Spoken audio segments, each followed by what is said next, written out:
Good evening, and welcome to the Dominance Academy. I'm your professor for the evening, Mr. Justin. And I was listening to one of my favorite female dating coaches. I don't have actually. She's my only favorite female dating coach. Most of them are crazy and just try to milk money from guys. But she doesn't charge any money. She just talks, and she does a great job. And I've been trying to get her. Her name is Victoria something. I don't know her last name. I forget it. But her first name is Victoria. And her page is something like My Non-Leather Life. I think that's what her shit is. What's going on, Dr. Steele? And thank you, Uncle Guns, for posting the links. So, her name is, I think it's Christina. And Non-Leather Life, or My Non-Leather Life, is her YouTube channel. And she had mentioned, she gets like a lot of young guys, like really young guys, like asking all kinds of questions. But she's very well read, very knowledgeable about psychology. For the most part, I'd say like 99% of her content is a pleasure to listen to. So, that says a lot because I don't listen to women very much. And during her tonight's stream, she mentioned some article, and because somebody in the chat mentioned it, and she's like, "Oh, I didn't have a chance to read that," and so I just did a quick Google search of "Is having a boyfriend embarrassing now?" And up popped this article on Vogue, on the Vogue website, and it's a very interesting take on what's happening right now. So we're going to talk about that. Perhaps I'll bump in some of my own commentary, and we'll go from there. All right. So I hope everybody's had themselves a good weekend. I did. I was able to go to local park. There's a very large park in Brooklyn. It's called Prospect Park, and went there with the e-bike and ripped. It was a lot of fun. That thing's fucking fast as hell. Fast as hell. Okay, so we're gonna get into that article now. But yeah, like I said, I hope that you had a good weekend and you didn't get into any trouble. You're staying on top of your shit. Staying on top of your man shit. And if anything really resonates with you on this show or any other show, please go to the website, thedominance.academy.com. Click that top right button. It's really big. And book your free consultation. All right, because I do know that it's difficult, especially now with guys who they're questioning their masculinity, and they don't even know what to question or how to question or what the answer is. And I understand that everything feels very scattered right now. And so if you're having difficulty with that, let's talk about it. There are answers, but the answers are, I was going to say they're simple, but they're simple, but they're very complex, and it is quite as simple as saying, just be a man. But a lot of guys don't really know what that is and what that means, how to make that happen. And it's no fault of your own, right? Society has sort of rinsed itself of masculinity, and it is what it is. Don't complain, don't criticize, just accept things as they are. And you should do this with all things in life, if even just temporarily, because it reduces your anxiety. Anxiety is the cause of not accepting the things as they are, right? So like if you're overweight and you don't like it, but you don't accept it. You fight the reality of the facts that you're overweight. And this causes you great anxiety. Instead of just acknowledging the truth of the matter and saying, you know what, I am overweight. I don't like it. And then you just let that pass through you. And if you want to change it, then just make a plan to change it. Like, stop getting your feelings about woe is me, or even getting inspired or anything like that, right? The answers are almost always just objective, straightforward, right in front of you. Stop buying shit at the grocery store, right? If you don't have it in the home, you're less likely to eat it. It's really simple, right? But I understand, harder to execute, but mostly because of your feelings. Mostly because you've got emotions involved in the situation, and they have no really good place being in the equation. So just remember that. But yeah, acceptance is one of the things that will help calm you down. It does not mean that you're rolling over. It doesn't mean that you're accepting things indefinitely. It just means right in this moment, you will accept what is. And if there is something you'd like to change, and you do have the power to change it, then you can make a plan. But for right now, just accept. And this will release a lot of tension from you. And sigh. Just let things go. Okay? And this will at least momentarily take the edge off. Dr. Steele, I don't know what you mean. So if you have a question, please make it a complete sentence so I know how to address what you're thinking of. So yeah, let's take a look at this article. I hope I don't get in trouble for reading it. I mean, it is public domain, so whatever. So this was written by Shantae Joseph and Vogue magazine in October 29th, 2025. And you can find it yourself. Here, I can just copy the link and I'll put it in the chat. So if you want to read along, you can do that. So there's the link to the article. All right.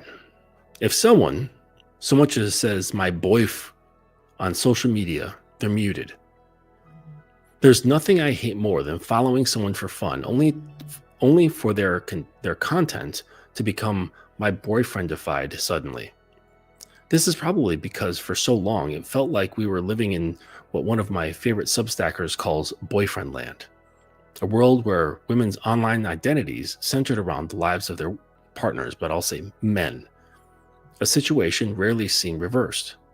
Women were rewarded for their ability to find and keep a man with elevated social status and praise. It became even more suffocating when this could be leveraged on social media for engagement and, if you were serious enough, financial gain. And what's funny is that I was just earlier listening to the non-leather life lady, and they were talking about relationships, and she said the desire for relationships is basically baked into the consciousness of women. Despite what a lot of guys might think about girls and dating this guy, dating that guy, maybe fucking their way to find the man that she really, really wants. At the end of the day, most women, I'd say like the vast majority, want to be in a relationship.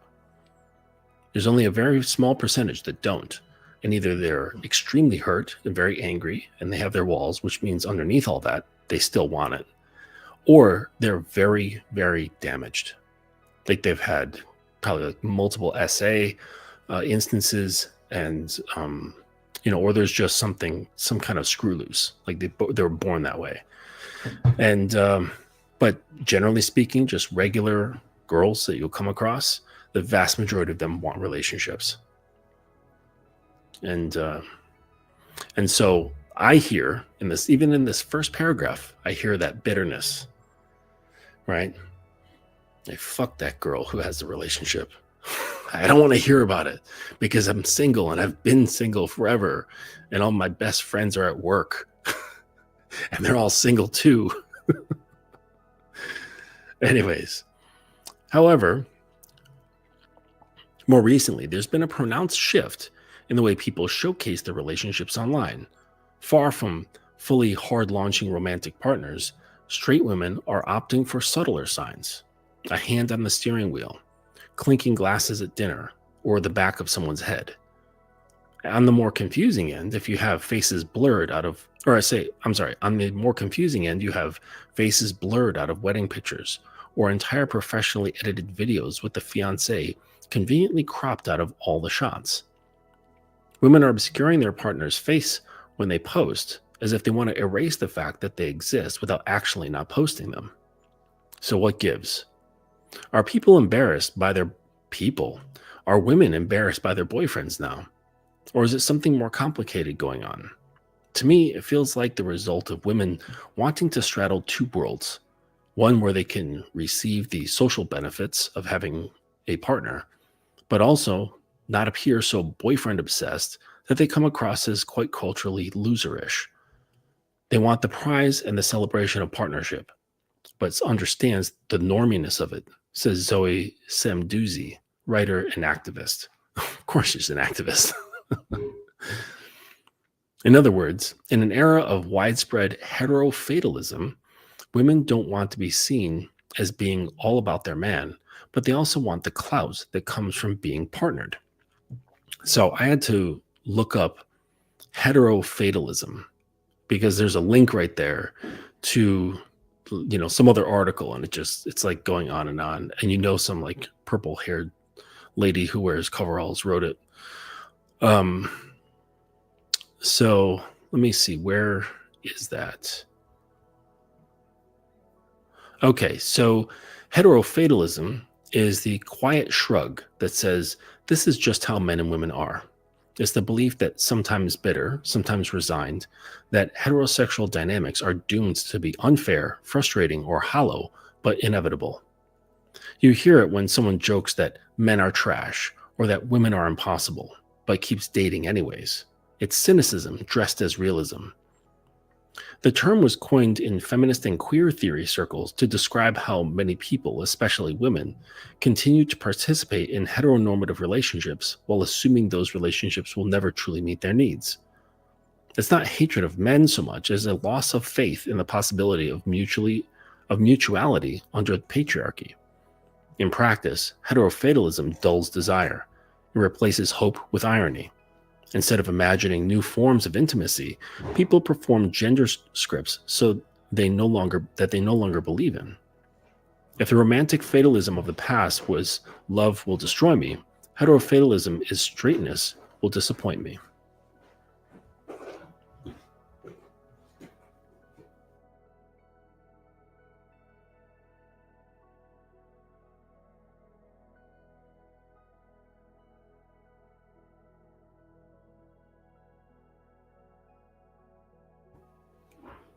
Excuse me. What's up, Mr. Bond? Everywhere I go, the common thing I always hear women complain about is men not being leaders or taking initiative. Why is that? It could be just like an incensed talking point, right? It like gets people annoyed, gets people talking, and like it's a talking point, right? And yeah, that's just all it is. It's just a talking point. It's not real complaint. You know what I mean? Or it could be very, very well could be complaint because women generally do not experience male leadership, like really grounded male leadership. They encounter bossiness, they encounter controlling, they encounter manipulation, but they rarely come across like a grounded man who knows how to lead, not just through his words, but through his tone, through his spirit, and can tap into her emotions without overtly tapping into her emotions. Leading when it comes to a woman is very subtle. Like, it's not like you can lead a man. with just giving straight rational commands. I mean, you can a little bit, but you also have to be aware of the subtleties in leadership when it comes to leading a woman. A lot of it has to do with reading and understanding things between the lines. And I know that sounds ambiguous, but it's the best I can describe it. But it's like understanding what they're really feeling, what they're really thinking, because a lot of times either they're afraid to articulate these things or they simply can't because there's just too much shit going on inside. And it becomes extremely disarming when you can basically name and then direct what they're feeling and thinking. It really is. And they basically feel like you're in their head, which is a good thing. Do you conclude from this article that women don't want to be looked at as pick-me's? Gosh, I don't know. Like, there's so much. I mean, there always has been infighting amongst women. You know, like, it's funny. There was this musician many years ago. She was like a feminist, like white girl with dreadlocks, guitar player, lesbian sort of lady. Her name was Ani DeFranco. I don't know if you remember her. She was pretty big, like maybe I think in the late 90s or the early 2000s. And she had this line in one of her songs that said, every woman wants to secretly destroy the prettiest girl in the room. And I think that harkens all the way back to the time when we crawled out of caves. Like the girl who has the attention and desire of men, all the other girls just want to have her dead. Or at least just invisible. They're not literal death, but just wish that she wasn't there, you know? And I think that's basically what that is, right? It just whittles down to who is desirable to men. And they hate the reality of that fact that there's, and this is, you know, a truism that men hate as well, that there's going to be guys who are desired and there's going to be guys who are not. And there's going to be women who are desired and women who are not. And that's fucking life. That's it. Again, acceptance. All right? It just is what it is. That's nature. Okay? Not every seed that drops on the ground grows into a fucking oak tree. It's just not the way things work. Okay? Nothing's 100%. And we need balance. We need chaos with order. It's just the way it goes. All right, so let's jump back into this this article here. All right, so heterofatalism.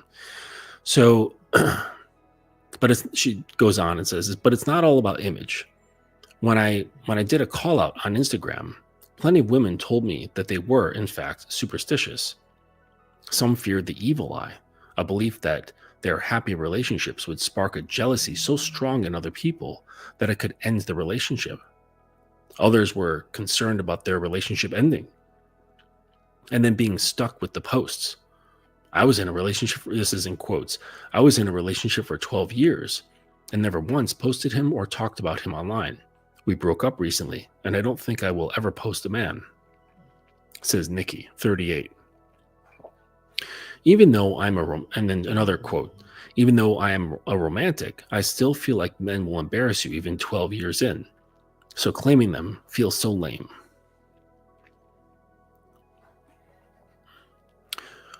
But there was an overwhelming sense from single and partnered women alike that regardless of the relationship, being with a man was almost a guilty thing to do.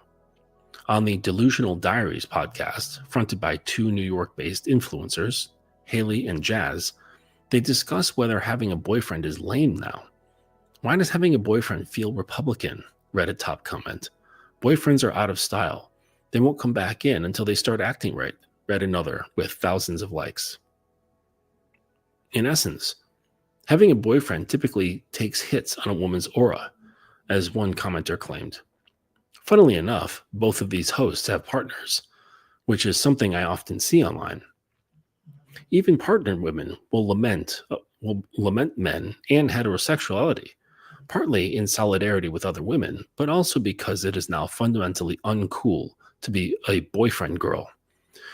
Right? So, and this is kind of nods to the what is it, the hive mind of women, the sisterhood as it sometimes is called, where they will band together, because there is something fundamental, I think, in the psychology of women to not stand out.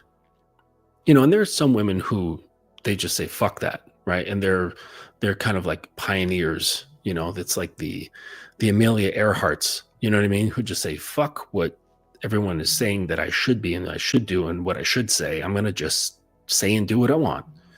But for the most part, girls are not like that. They don't like to stick out. All right. It's like social death. It's emotional, I wouldn't say emotional death, but it's bad.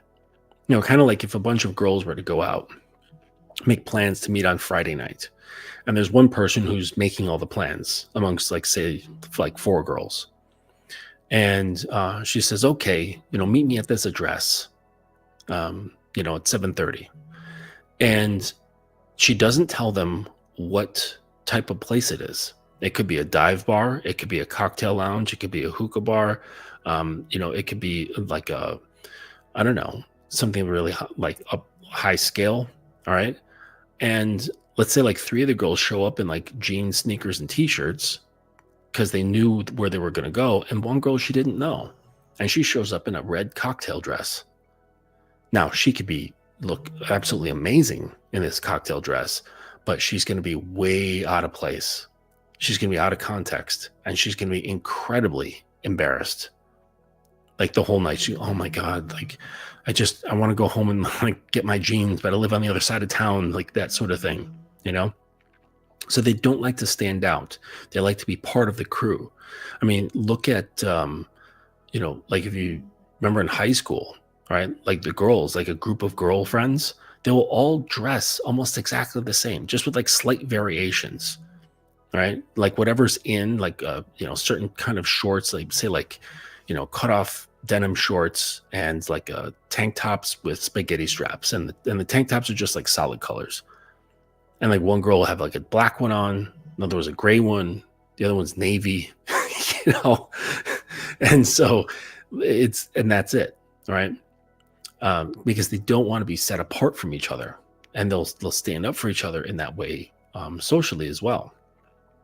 So that's what we have here, right? Because they don't want to single themselves out, those the podcast hosts, and be like, wow, look at all these crazy girls who are not wanting to be in relationship anymore. I think that they're being bitter because they can't find what they want. Well, we found what we wanted to, and we've been in happy, long-standing relationships for quite a while, So they can't separate themselves from their listenership, because part of having following, part of it is relatability, is just being able to connect with the people that listen to you. So if they feel way too far off in the stratosphere, doing things that are being socially shamed and not following that, then it's fuck, we're kind of making ourselves out to be elitists. So they have to come in, unfortunately.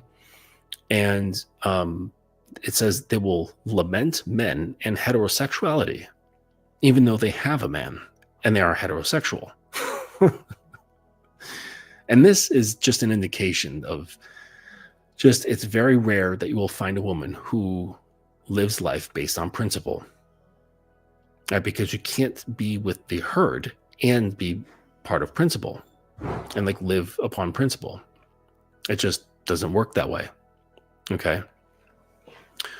All right. So moving on. So it's not just in these women's imaginations. Audiences are icked out by seeing too much boyfriend content, myself included. It seems, as indicated by my liberal use of the mute button. When author and British Vogue contributor Stephanie Yeboah hard launched her boyfriend on social media, she lost hundreds of followers. Even if we were still together, I wouldn't post them here. There's something cringy and embarrassing about constantly posting your partner these days, she tells me, adding that there is a part of me that would also feel guilty for sharing my partner constantly, especially when we know the dating landscape is really bad at the moment. I wouldn't want to be boastful, right? And that I can understand, right? Because because there's a lot of single women out there. And like I said, it's for the most part, it's baked into their DNA to want to couple and reproduce. And they're not doing it, right? They for all the options that guys think that they have, they really don't. They really don't. They're not moved by the males that are around them, right? And through my work, I know that I would bet my left testicle on the idea that more than 50% of guys, say like in the United States, are afflicted with nice guy disorder. I would bet my left nut on that. More than 50%. And this makes their behaviors weird. It makes their behaviors pandering. It makes their behaviors standoffish. It makes their behaviors aggressive. It makes their behaviors needy. All sorts of stuff. Like just everything that isn't grounded and still. And they experience this and like, I just can't. Because they're in a position socially now that they don't have to. They don't have to choose, or they're going to get shamed by their parents, shamed by their community, shamed by their neighborhood, shamed by their religious institution. It's not happening. So they can say, hey, you know what? This is not something I'm into. Like, I don't have to choose this. I would really like to, from that voice that's inside, that little voice, the little girl that I often talk about, that would just love to fucking just curl up into her man and feel safe and be like belonging to him. But how many guys can actually do that? Can embody that thing without having any need for her? Where she can feel safe, like, oh, he is set. He's not looking for a mom. He's not looking for a therapist. He's not looking for someone to pet his head and call him a good boy. He's not emotionally wrecked. He's not like emotionally like dampened, or he's not completely cut off and like a cold player who will just run through women on the surface level. As cool and as exciting as they may be, it only takes a couple of, quote unquote bad boys for a girl to experience them and say, you know what, that's not fulfilling. It's exciting, but it's not fulfilling. It only just kind of gives me a little bit. And if it wasn't so exciting, there would be nothing. There would be nothing there. So I understand, the idea of, women who are in relationships to kind of tone it down, because there's probably a lot of like social relationship anxiety that's within women. Maybe sometimes panic or anger, right? They've got their own loneliness. They talk about the loneliness epidemic of men. They have their own loneliness. And then they see girls on social media saying, oh, look at, my boyfriend, my fiance, whatever.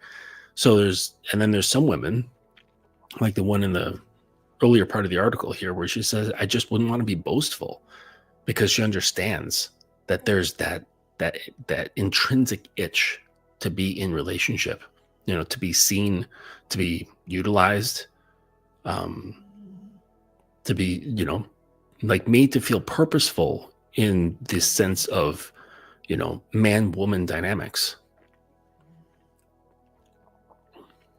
So it goes on to say, let's see, where are you guys? So it goes on to say, Sophie Milner, a content creator, also experienced people unfollowing her when she shared a romantic relationship.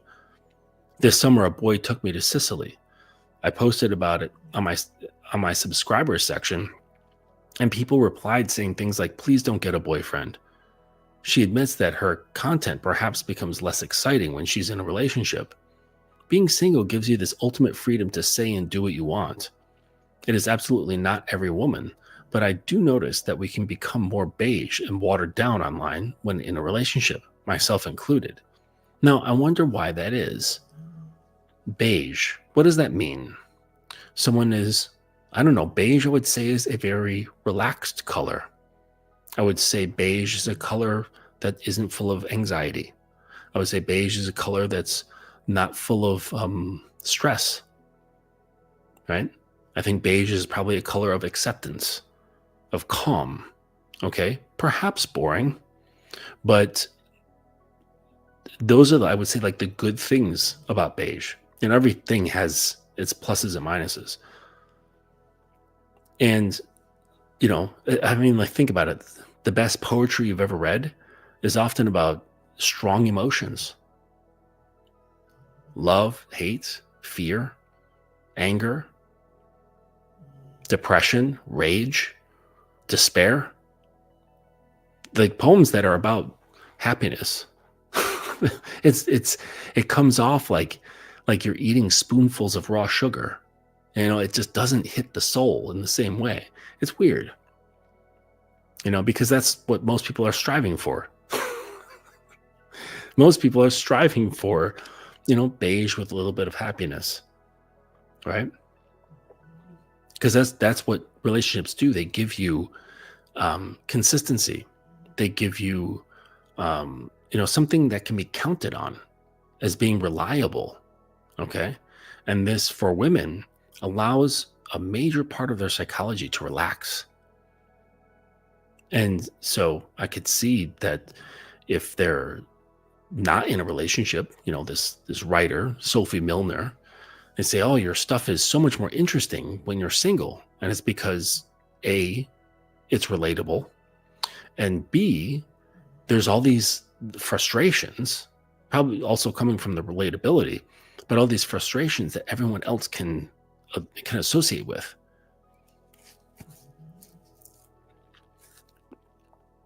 There's so few women that are in solid, good relationships, not situations or anything like that, but something where, like, yeah, this is a guy that I'm with. I really hope that I can introduce him to my mother and my father, and, you know, and vice versa. Like, that's becoming a major, major rarity,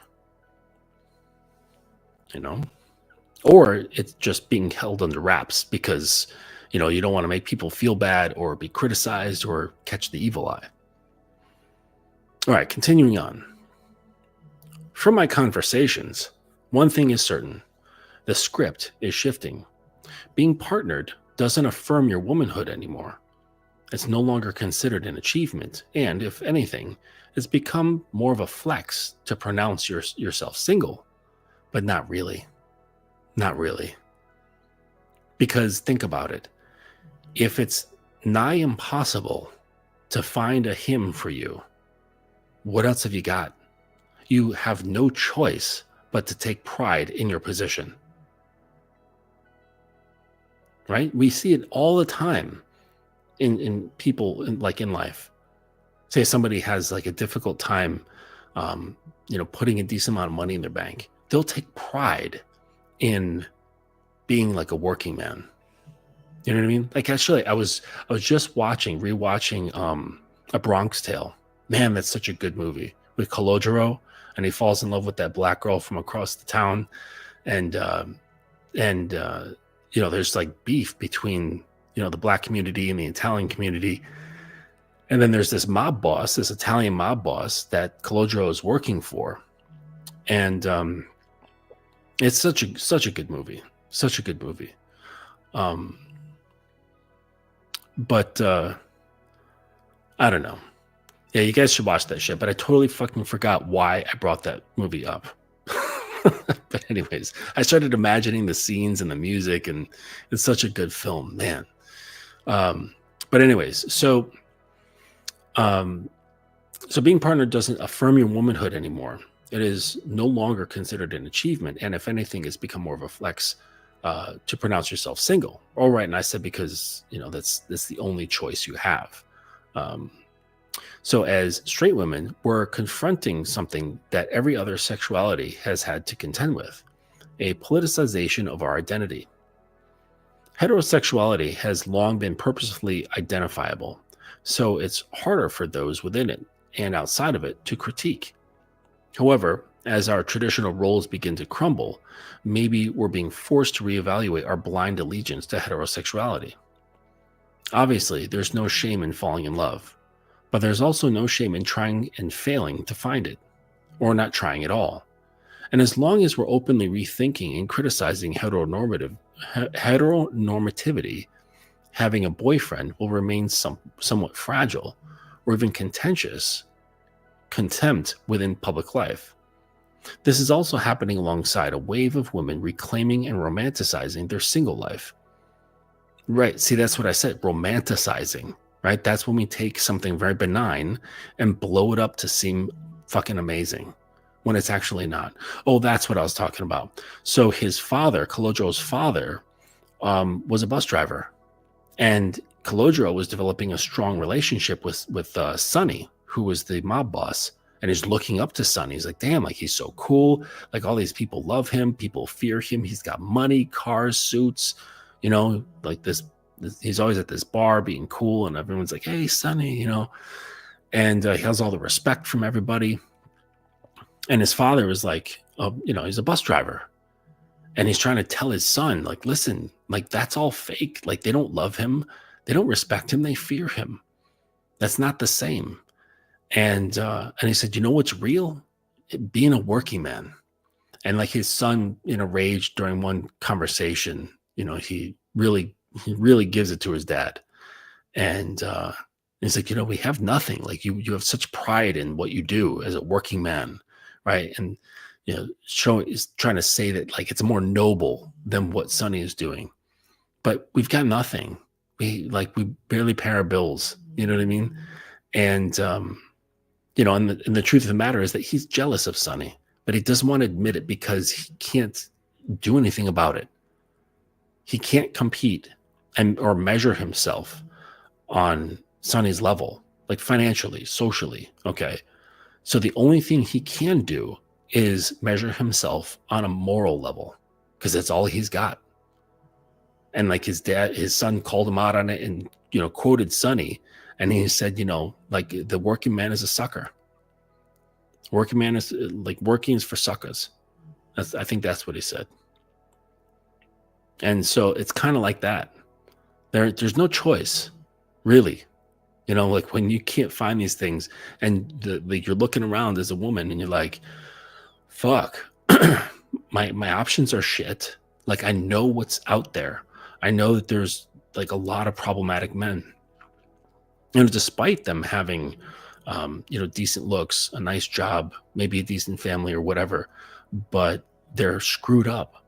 Like they're not men, and I can feel it inside me. Maybe they can't articulate this the way I am, but I know that there's something inside a woman that is made. It's like some sort of meter that measures for, like kind of like those meters that they use for picking up radioactive material, and that's all it senses for. And women have this, and all it senses for is like a dominant, grounded, masculine presence that is not a showboat. That's like truly, because groundedness doesn't have a loud voice, right? Like, like you look at things that are like that and they're fairly quiet. You know what I mean? That's why I always talk about like the mountain and like the giant oak tree, Yoda, right? These things have like quietly thunderous presences. They don't have to showboat. They don't have to prove. They don't have to explain. So it's like when guys will do this, then they think that they're being masculine by doing this, by competing visually or audibly against other males. But they're just revealing that they're not him. And they probably never were. And that's why they're trying so hard to prove it to other people. right? And so they can sense that, like inside them, and they're like, this isn't him. That's not him. That's not him. That's not him. That's not him. And they're just fucking overwhelmed. You know, like a girl, like you guys don't know what it's like, but a girl like opens up her DMs on a dating app. It's fucking flooded. It's overload. And they're like, what am I going to do? Like sit here for the next 3 weeks and do nothing but answer a bunch of DMs that are like, hey, what's up? Hi, howdy, how's it going? You know, or like just weird stuff, right? To find like the one dude amongst like 100 or 500 that really knows what he's doing. And he's probably not on a dating app. That's the thing. Because why would he care to? Like there's no reason to go shopping. Shopping for what? You know, because remember, the grounded man doesn't need anything. He doesn't need anyone. He doesn't need a woman. And so what do you think are the chances that there's needy men on dating apps? Probably a fuck ton, right? And they're just tired of it. They're oversaturated, right? It's fatigue.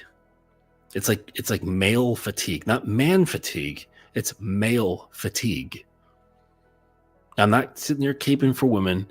I'm just telling you what I think is going on. You know, why these things are coming up. But so then they have this, and it's a disappointment according to that thing that's inside them that says it's part of my natural desire to flow and be contained. You know, it's a quiet sounds with no real voice. You know, so it's not like a voice in their head telling them this. It's a feeling. It's like this ancient, quiet feeling. And there's no satisfying it right now. So there's no choice but to double down and say, being single is fucking great. And what makes it easy is that there's a sea of women who say the same thing. And so they can all participate in the illusion because that's all they have. Because otherwise, they'll just fucking crumble. That's what'll happen. They'll just fucking crumble.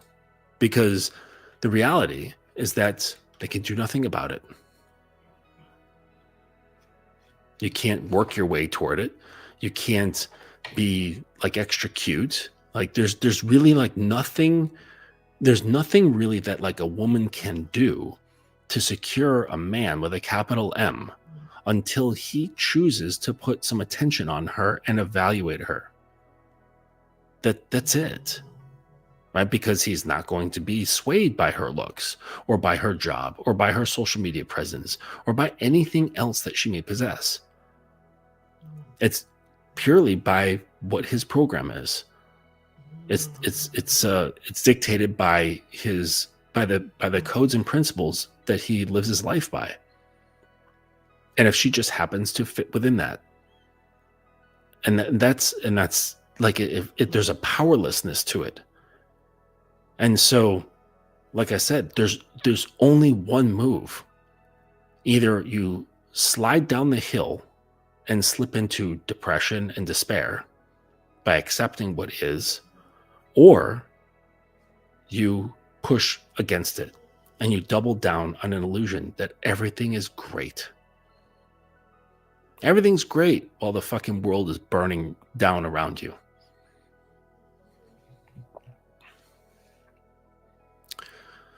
Okay, so moving on. Obviously, okay, we did that part. As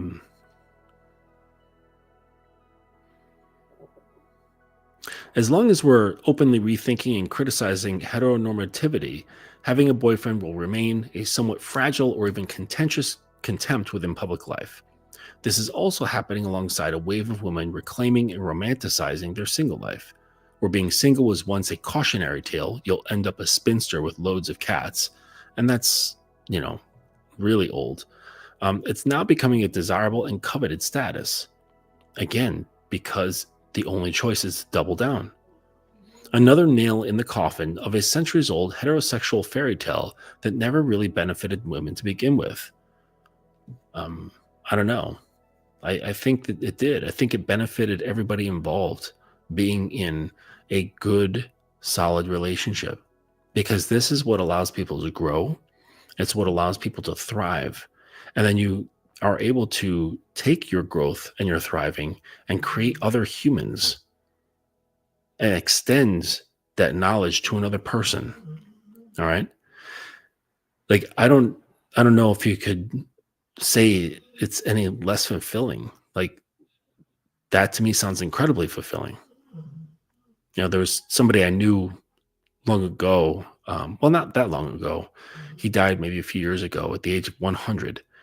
And he said, "You have not truly lived until you've raised another human." And I didn't really fully understand where he's coming from, even after being a father, but I understand generally what he meant, because it's an experience that you can't have otherwise. Like, you can't simulate this. You can't simulate being a father. Like, there's only one way to actually experience it. And no, having a dog is not the same. Having a cat's not the same. Watching your niece, on the weekends is not the same. It's an entirely unique experience. And if done right, it will change you.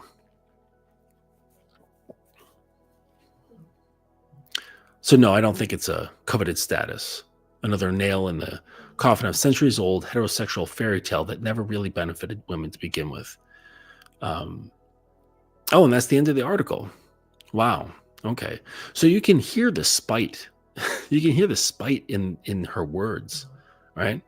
I hear a woman who wanted the thing, believes that it could happen, and despite her best efforts, could never let it materialize. But guess what? This has been going on for centuries.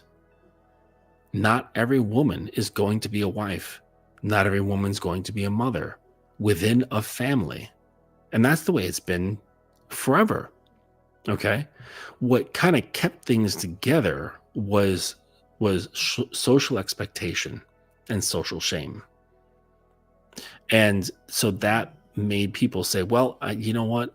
Because women still didn't find him back in the 20s, 30s, 40s, 50s, and earlier. All right. There was still always a him out there, okay, for each individual woman. And he was like, as rare as hen's teeth, but it still existed. And they just accepted what must be done because of family expectations, because of religious expectations, social expectations. And they just did it. They bit the bullet and did the best they could. And this is what allowed us to have a society that thrives. Because you can't have a thriving society if you don't have families. That's what countries are built upon.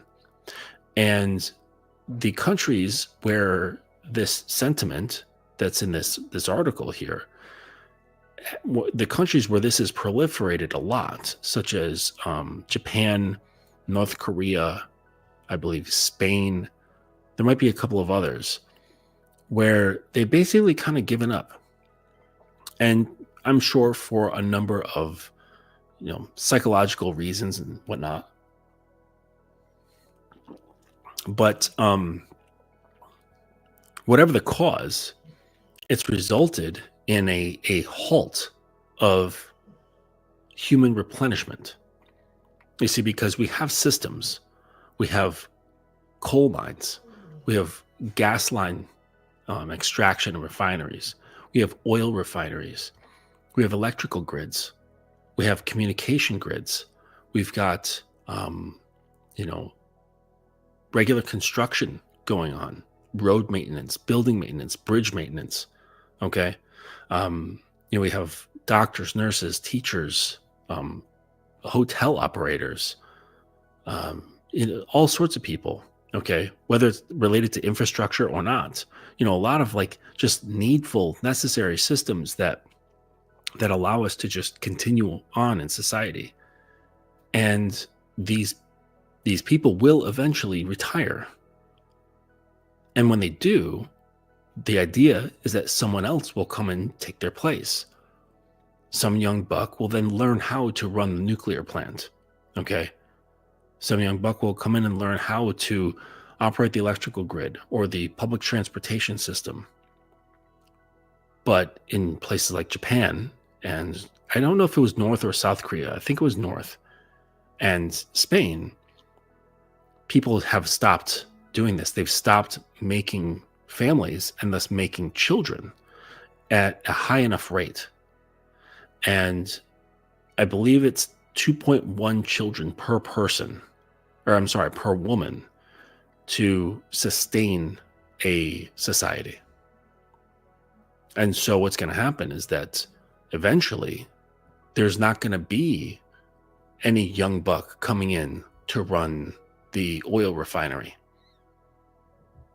and to drive the trucks and to work the coal mines and to operate the electrical grid and to, run the farms and chop down and grow trees to turn into lumber for this, that, and the other. I mean, think about all the things that you use wood for.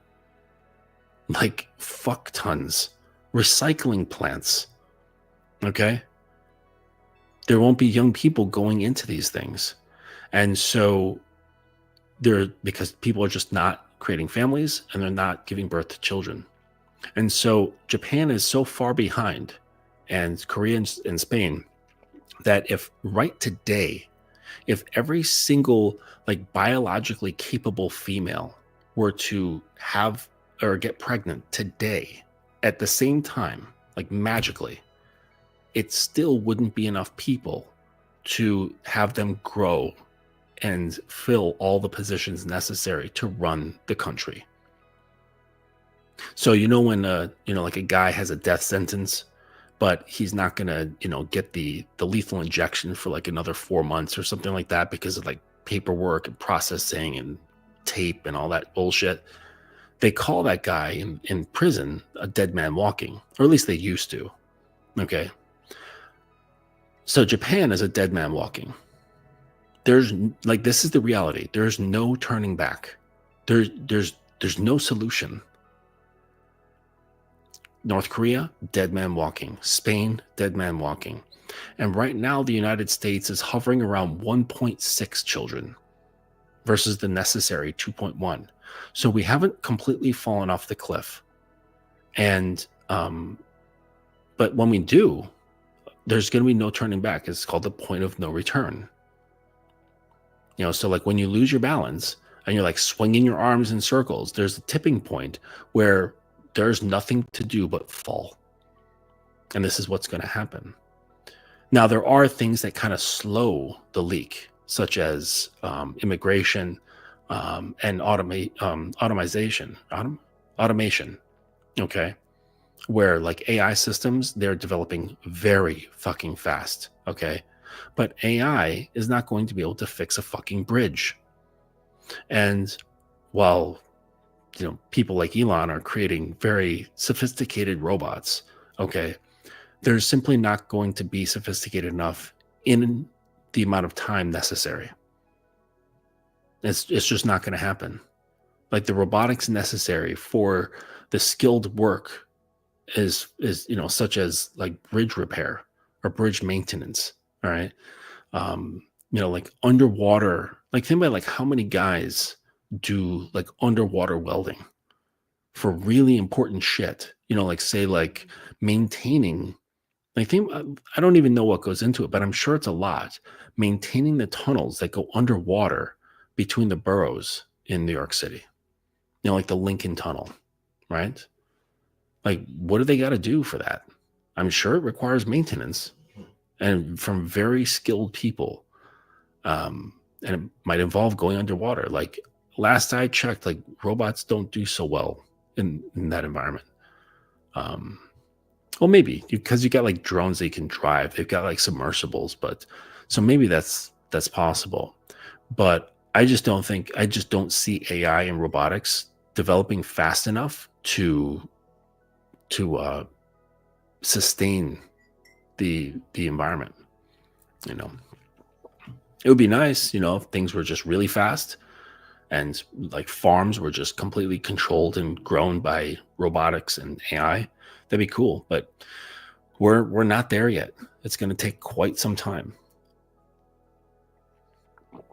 And then we're going to have to face the reality that we basically survive due to our robotic overlords and whoever controls their code, So it's a dire situation, and I have sympathy for people who are like, you know what? Fuck it. Right? Fuck it. I get that. I'm not mad at people who are taking that route, but just understand that if you are taking that route, if man or woman saying just fuck it, right? And you're doubling down, just know that really, like, what's the real motivation behind doubling down? And typically it's just not getting what you want. Hey there, little one. Hope the day is panning out well for you. So, yeah, I mean, I apologize for the downer of a stream, but this is the reality of certain things. This is the reality of the environments that we're living in, that we cannot survive unless we're making babies. Like that's the reality of it. And while like in some communities where the people are saying, well, shit, there's like tons of women who are having children, without husbands and without getting married and stuff.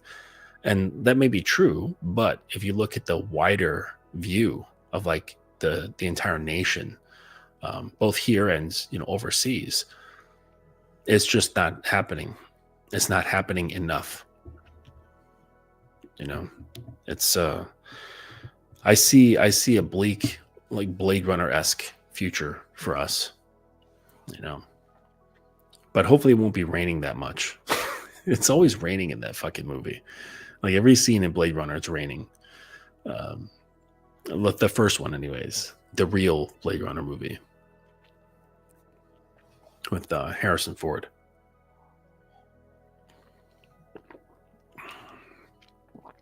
But it would help, Mr. Bond.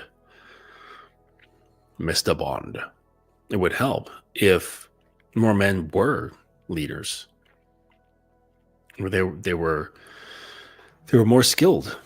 They didn't carry around with them so much pain or fear or doubt, and not trying to cover that up with bravado and puffing their chest.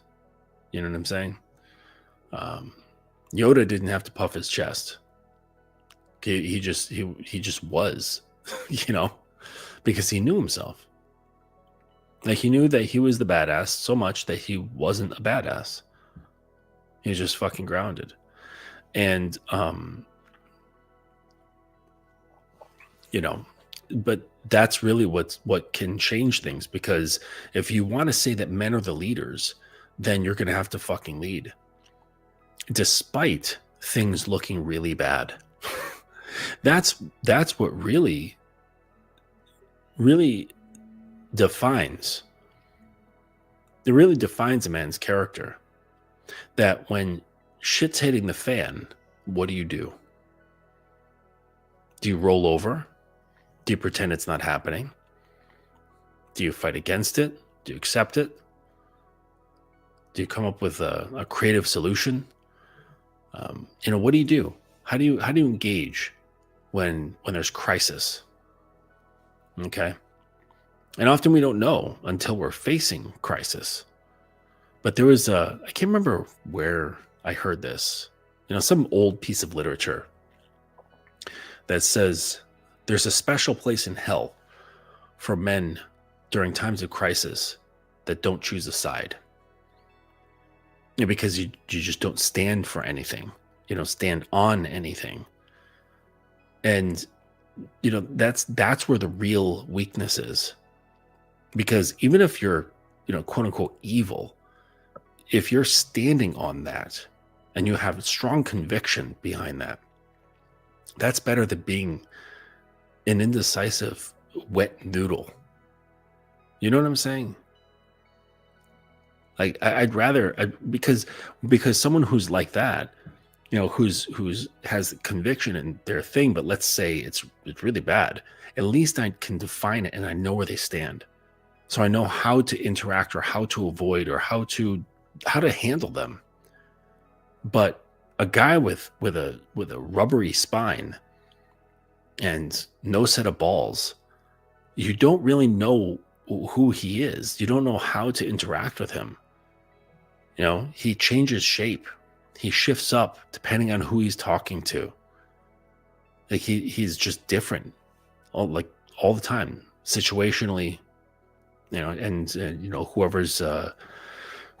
whatever company that they're in, they change, and shout out to Steve. Like years ago, he would talk a lot about lions, and he said, a lion is a lion, whether you see him in a zoo or out on the Serengeti or in a shopping mall, right? Or walking down the street.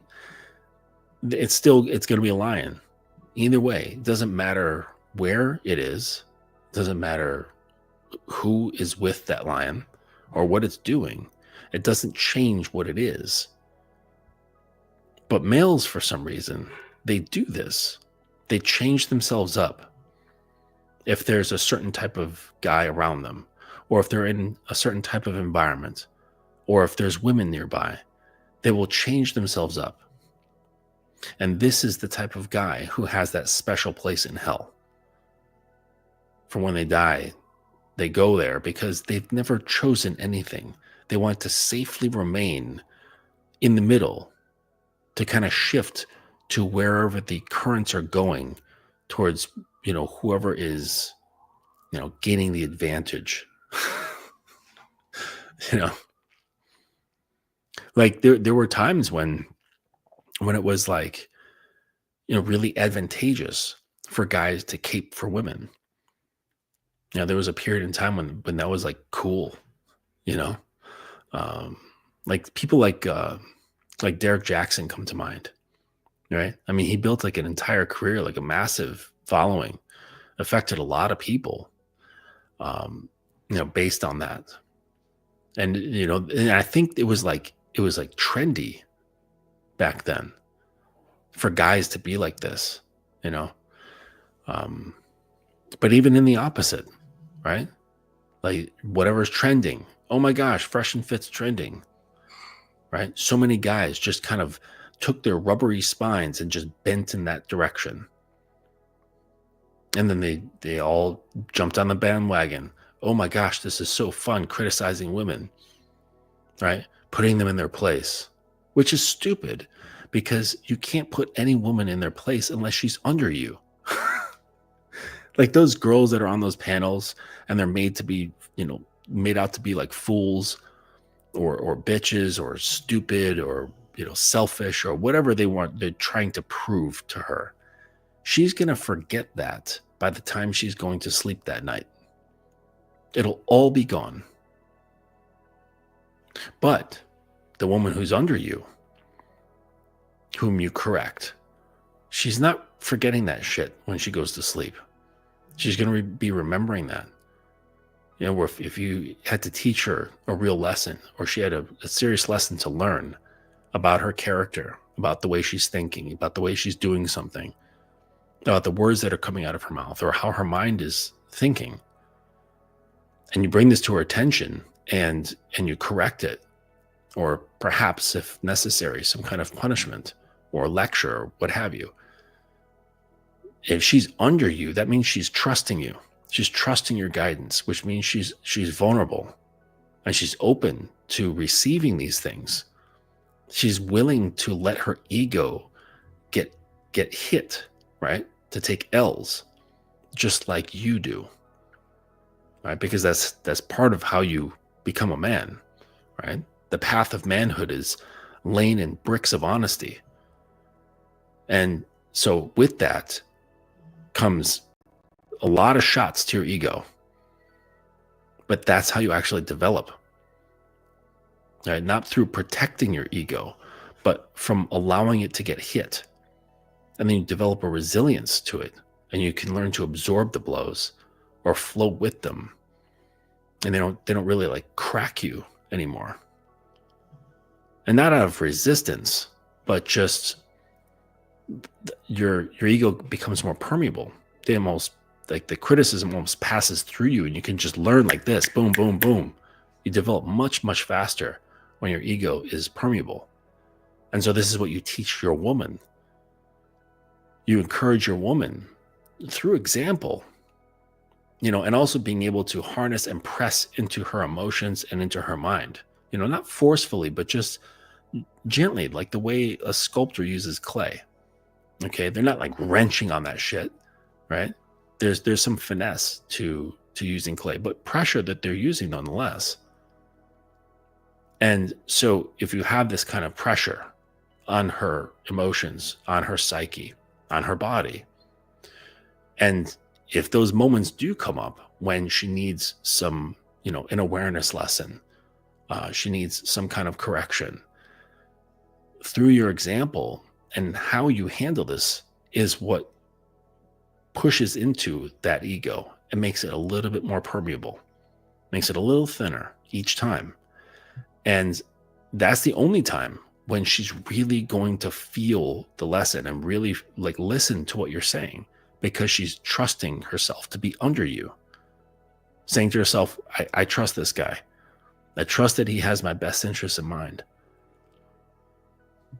Because it's two parts. She's trusting herself and she's trusting you.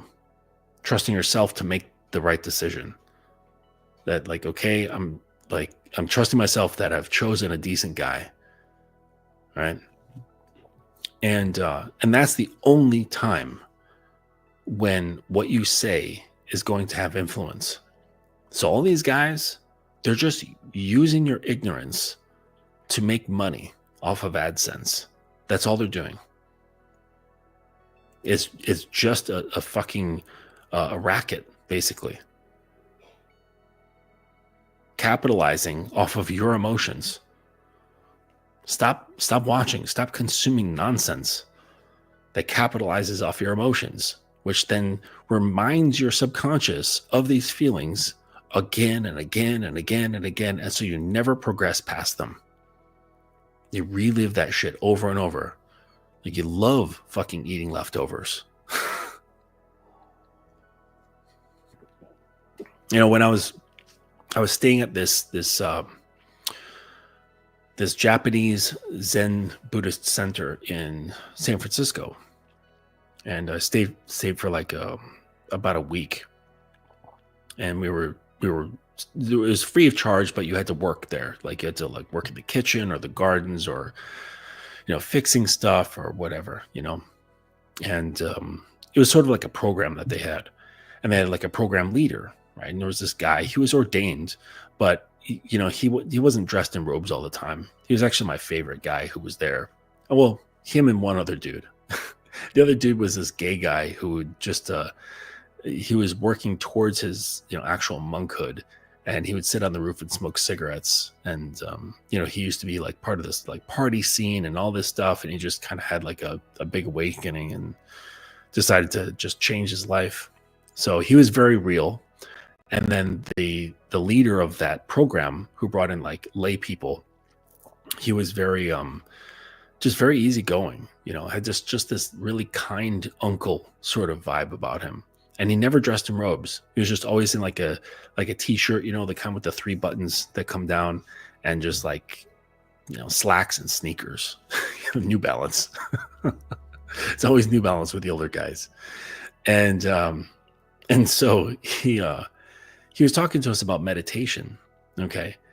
And this is with regard to the comment of leftovers. Okay. And with meditation, the idea is that you just let the thoughts flow. You don't, he described them as like a film reel, right? All the little squares, and you just let them go. And for some reason, usually out of habit, our minds will grab a hold of a thought and will grasp onto that thought and hold it for a little while. Okay. And the idea is to train your mind to recognize that you've done this and go, I'm holding onto a thought again, and I need to let it go and put my attention back on my breathing. And he had this phrase that, like, when we did that, because usually these thoughts are recurring, they're not like new thoughts every single time that you end up grasping, they're recurring thoughts. And he said that, when he was doing this, he would tell himself, oh, we're eating this again, right? To kind of like set up that like bored expectation, kind of like a kid who's just tired of eating fucking lasagna for the 5th time this week because mom made a giant pan of it, or like when you have like Thanksgiving leftovers, like after a while you're fucking sick of turkey. I don't think I'll ever get sick of cranberry sauce, but that's just me. I could eat that shit year round, especially the kind with like spices in it. Like, yeah, love that stuff. But anyways, so he's like, yeah, we're having this again. We're eating this again, leftovers again. And, this is really, how you should be treating your thoughts, like recurring thoughts. Okay. Just, we're eating this again. Oh, come on. And you just let it go. Mr. Bond. Money penny. What do you do to find like-minded male individuals? I think you mean men. I don't hang out with males. It's actually very hard to hang out with males. I find it hard to find decent male friends that don't have rubbery spines. Well, I have an unfortunate truth to tell you, Mr. Bond, and that is the path of manhood is a solitary one. Don't look for solidarity amongst men. You may come across them from time to time, but you're on your own. And that shouldn't be a sad thing. It shouldn't be a happy thing. It shouldn't be a proud thing. It shouldn't be anything. It just is. Right? There's no projection. There's no coloring it. There's no tinting it. There's no framing it. It just is. The path of man is solitary. And just accept that. And you might come across the way with some other men who are on the way, the path. And you're not really going to like hang out much, because the demands of what you need to do take priority. So at best, it's like you're kind of popping out of your foxholes and be like, hey, you good over there? Okay, cool. And you like get back in your foxhole. And that's it, really. So, if you find yourself being lonely, then that's a whole other issue. All right. I do have camaraderie with guys who don't get it. They're basically like living according to all of their conditioning. We all live according to some conditioning, but there is some that you can unravel. And so I know plenty of guys who they're living according to their conditioning. They'd never even considered questioning it. Not at all. They're the dudes who are just, you see them in bars, at like 6 p.m., and they're like more than happy to talk about their wife that they can't stand and that they have to go see in, a half an hour, and they don't want to go home, because she's the old ball and chain. The old ball and chain. Hey kitten, I'm gonna start calling you that. But I'm gonna put the ball and chain on your ankle How about that? Make you walk around with a, like a 50-pound ball behind you. Why are you so slow? Pick up the pace, you little shit. We got things to do. She's dragging it. Yeah, so no more kitten, right? You're ball and chain now. B and C. All right. Rosemary. All right, this is a new face. Thank you for participating. Rosemary. Is this a woman's name? Man's name? It looks like Rosemary. I know women are named Rosemary, but whatever. So yeah, what's up, Dylan? Good to see you, man. Yeah, so you're saying here, I've been seeing a woman for 3 months and she has a disciplined, regimented schedule and 2 jobs. Because of that, I see her once a month. How do I let her know that I want to see her more often? Why do you want to see her more often? So this is flipped, all right? Like this whole, the whole like architecture of these things is flipped, okay? So you're seeing her as having this like set life. She's got her own program going on, all right? And you're going to find that because, when a woman has to fend for herself, she's going to have her program developed. It's just part of surviving in life, okay? There's not many women who are like, oh, I just live according to my man's will and I don't work and, I just take care of him and the family and whatever, It's pretty rare, right? So women are out in the world. They have to have their schedules just like men do. All right. And if she's working 2 jobs, that means one is not paying enough, or she's trying to save up, or she's trying to knock down some loan money, or she's in debt or whatever. And that's taking precedence. That's taking focus. And you're like, I want her to focus on me, because you're saying because of that, I see her once a month. You didn't say she gets to see me once a month. Okay. And then you're saying like, how do I let her know that I want to see her more often? Why do you want? You know what I'm saying? Like my want is increased by their ability to be vulnerable to me, by their ability to be open, by their ability to be receptive to my guidance, to my influence, my leadership.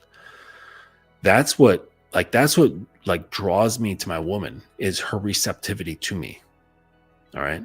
And if I'm not leading, then I don't create any pathways for her to be receptive. You see?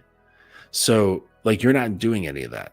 Like, you're the passenger here and looking to her for, a way in. Okay. So if you were a student of mine, I would be questioning, like, what do you mean want? Why do you want? Okay.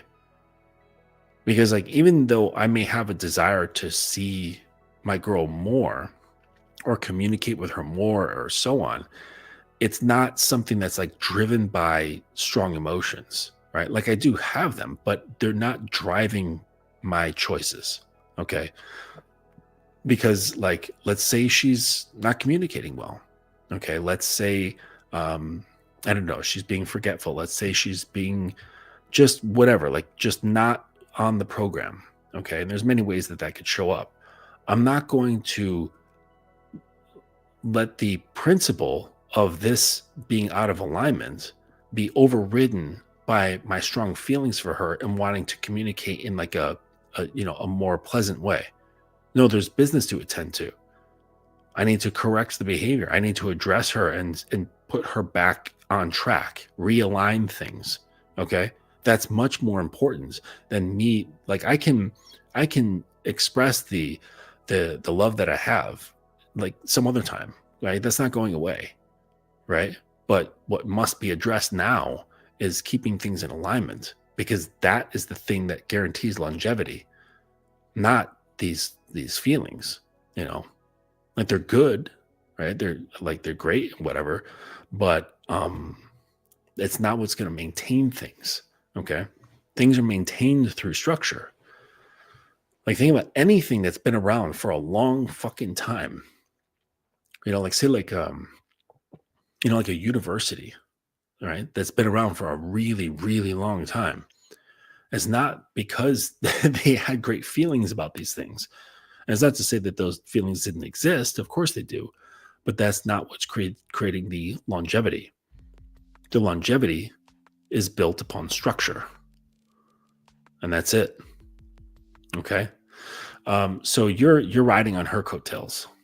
You don't have any authority or influence in the relationship. You're wanting because your cup is likely not topped off with yourself. Probably your self-respect is a bit low. Your self-love is a bit low. Your integrity is probably a bit low.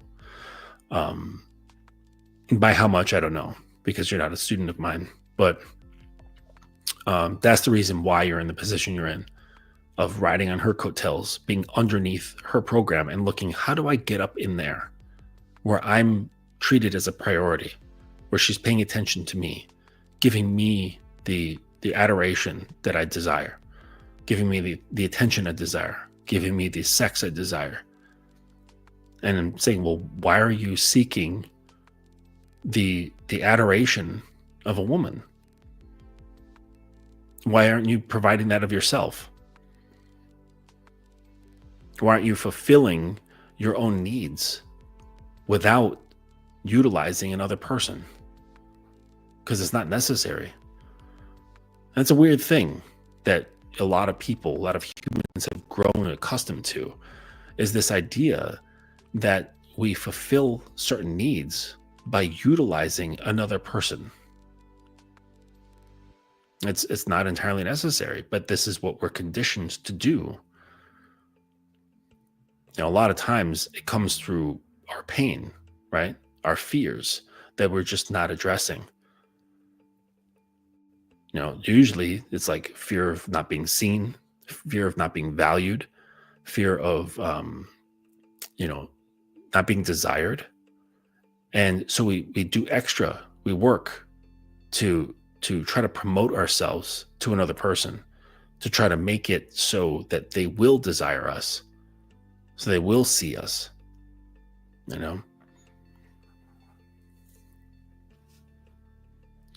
And like for me, it's like flipped. I don't, with my sub, I don't want her to perform for me. I don't want her to show herself to me, right? I want her to be revealed to me. There's a difference between showing and being revealed. Because what needs to be revealed can't ever be shown. They don't have control over that. Only I have the ability to really, it's a dance, so it's not purely on me. So it's an interactive process, but the revealing is like that give and take of trust. Okay. And the more she trusts me, that's how I can kind of take those petals of her identity and kind of like open them up more and more and just kind of spread her open. and expose really what's underneath. Okay. It's probably near impossible to do that by will alone. Okay. So it takes someone else to create the revealing, to unearth. Okay. So no, I'm not after some like performance, like don't show me. I don't care. If you're going to show me something, it's going to be based on like a direct commands to do a certain thing. Okay. But that's not showing me who she is. That's just following a command for something I want to see. Whether it's like, like crawl over here, go do that thing, fix that, make that, do this, that, the other. Like those are just like surface level things that I want to see. Okay. Just because I want to. But as far as like seeing her, she can't really show me herself, right? It has to be revealed. It has to be unearthed. So what should you do? Okay. Well, you can do the thing that's within your purview, which is to just tell her, I would like to see you more often. Okay. So, I mean, if you're gonna ride on a girl's coattails, at the very least, advocate for yourself, okay? And just say, hey, listen, I would like to see you more often. When, like, what are you doing this weekend? That sort of thing. Or you can just get yourself off of that situation, because its potential for strong growth is very low, in my opinion. And get off of her coattails, and get yourself straight, and learn how to lead. Be grounded. Learn how to be still. Learn how to not be needy. Learn how to not be performative yourself. And then, it won't matter. You can just express your interest, and if she wants to give it back, twice as much, then you say, okay, I'll consider you. And you keep considering them every single day. My girl, I have to consider her every day, because things can change. And that's the position when you're like, as a man, when you're a leader. It's not like in any sort of leadership position, be it a teacher, a professor, a captain, like of a unit, like in the Marines or something like that. Like they have to constantly choose the people who are following them, which means like every day there's evaluation. Every day you're watching for behavior patterns. You're watching for things like kind of veering off course that might need a little nudge, or a big nudge to get them back on track, depending on how things are going. You always have to be on. So in that sense, I'm choosing every single day to pay attention, right? And that could mean her dismissal, or it could mean elevation. There's a lot of things to consider all the time. And so it's like, sure, you could do what you're doing, Rosemary. Sounds like a cereal, like Gooseberry Crunch or something. Rosemary Crunch. I'm sorry to make fun of your name if that's your real name. But, accept where your position is right now, and stop trying to change what is. Like I said earlier, I don't know if you were here earlier in the show, but that's what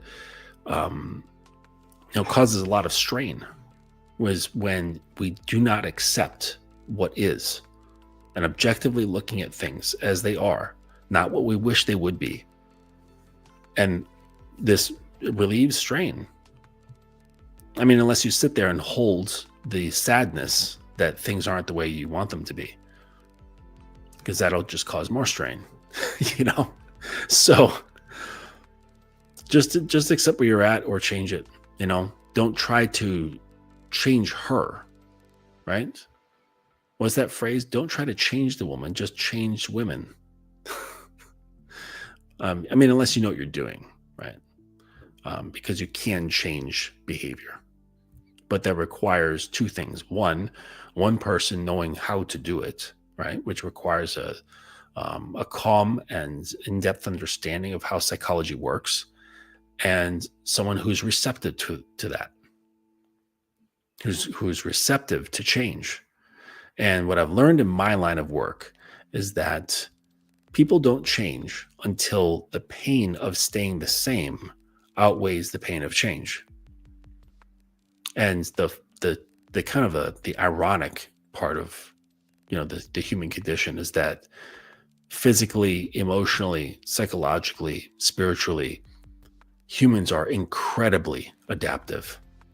We can put up with so much shit. I mean, think about the people in life who have dealt with some of the absolute worst hardships, the worst things you could possibly think of, and they've survived. They didn't crack. They didn't go insane. They didn't kill themselves. They didn't flip out. And like, they're still here. And you're like, how the fuck? And it's because just humans are incredibly resilient and adaptive. And so it takes a lot to be in a position again and again and again, feeling pain and frustration, anger, or what have you, so much and so consistently that they're like, you know what? Fuck it. I have to change. I don't know what it's going to be like, and it might hurt, but anything is better than this.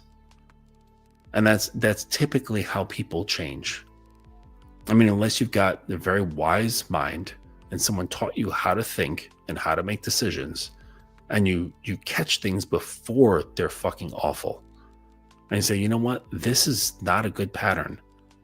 I can choose better, and it might suck by changing, but I can tell that if I continue on this path, continue these patterns, that it's just going to get worse and worse and worse.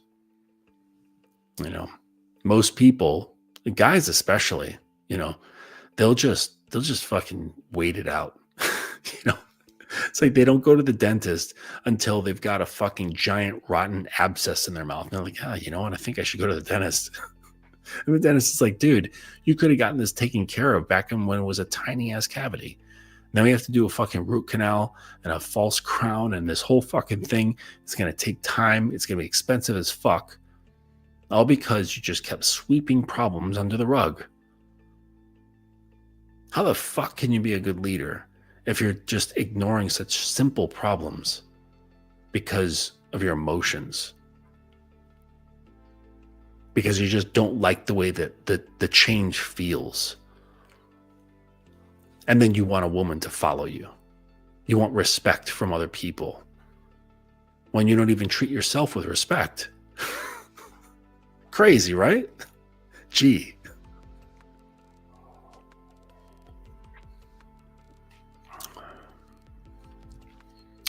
Ludwig. Uncle Justin, I believe that the woman isn't that interested in Rosemary. If she were very interested, she would have made means to see him often. Yeah. Well, I mean, or just like life is just too fucking busy, you know, because we can have our desires, our strong desires, but the way time is that it's extremely limited, and so is energy, and so is daylight. So if there's priorities set that are dire or that just are extremely important, there's only so much energy to go around. There's only so much time in one day. And if so, she's like working 2 jobs. You know, I remember my brother, I mean, he's retired and he's still doing this shit. And he'll work like 14-hour days. I'm like, what are you doing, bro? Like, you're retired. 14-hour days for what? You know? But I get it, because he's got like certain things that he wants to pay off. He's on track to paying off his home like really soon. So I get it, you know? And because when we make certain choices, certain focuses, they always come with a sacrifice. And this this too, it like kind of goes back to what I was talking about, like with the that special place in hell for the indecisive man. It's like, when you have conviction, this is an indication of manhood. Like whether people think it's some fantastic idea, or they think you're fucking insane, or they hate you. Regardless, if you have your conviction and you're like, no, just this is my fucking way, this is the way, right? Really doesn't matter, right? Because that's part of manhood. That's part of saying, look, this is what I believe in. This is what I'm going to do, and I'm going to do it. I'm fully convicted in this choice, and there's no changing it. And that's the big difference, between males and men. Having that flexibility, saying, all right, well, if people don't like this, then I'll alter it. Kind of like goes back to the story that I used to read. I wouldn't read it, but my mom would read it to me when I was a little kid. It was called Bread and Honey. And it was about this bear, and he's getting ready to go to school. And I don't know, I guess his dad was already at work or whatever. And his mom is, baking bread in the morning. And he's like, oh, I love the smell of bread. I want some bread with honey on it. And she's like, well, you have to go to school now. You can have some when you come home from school. And he's like, all right, great. And he goes to school and it's art day. And he decides to paint a portrait of his mother. And, it's a kid painting, it's like simple. And so he does the painting. And he's walking home with his happy painting and his art supplies. And he comes across Giraffe. And he's like, hey, Giraffe, what do you think of my painting of my mom? And the Giraffe is like, it's great, but the neck is too short. And he's like, oh, I can fix that. So he kind of like paints like a really long neck. And the Giraffe is like, oh, beautiful. And then he's like walking along and he comes across Alligator. And Alligator's like, hey, that's a great painting of your mom, but the teeth are too small. So he like makes this giant mouth with these huge pointy teeth in it. And the same thing happens when he comes across Lion with the mane and Owl with the eyes. I don't know if there were more. But by the time he was done, he had like a chimera. And a chimera is a creature from, I think, like Greek mythology that was like a mishmash of a whole bunch of different creatures. And so he takes this chimera of a painting back home and he's like, hey, Mom, I'm home from school, ready for my bread and honey. But I painted this great picture of you, and he shows it to his mom and she's like aghast. I remember the painting or the illustration and she's like, look, that's what you think I look like, and she doesn't know what happened, but she's like, it's beautiful. Okay. And they hang it on the refrigerator. She cuts him some bread and, he enjoys his bread and honey. But the point is that he had a lack of integrity to stick by, what he made, right? What his truth was. And it was like, this is my painting. This is, it's my vision. And he said he made the mistake of just saying, what do you think? And then taking their suggestions seriously and changing what he had made, right? Changing this extension of himself, changing this expression. And this is weak manhood, all right? Weak manhood. It's easily shaped by the opinions of others. And it comes from a root of, is this good enough? That's really where it comes from.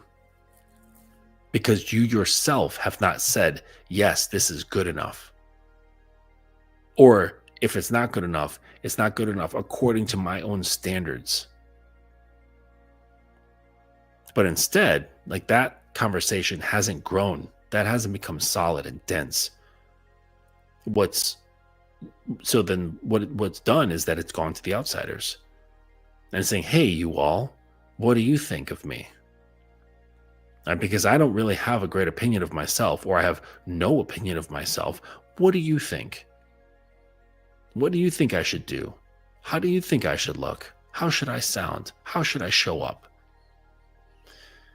And it creates this, you're malleable.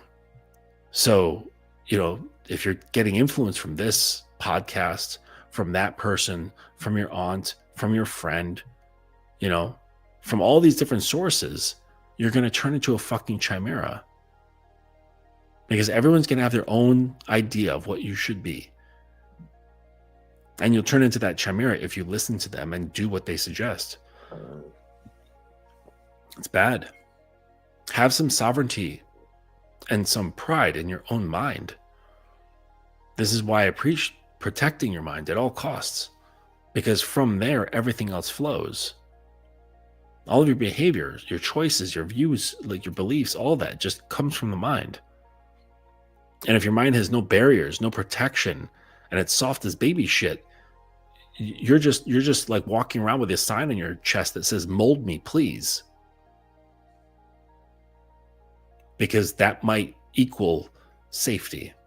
That might make you feel one with others, that you're accepted, right? Part of the Borg. For the Star Trek fans, assimilate.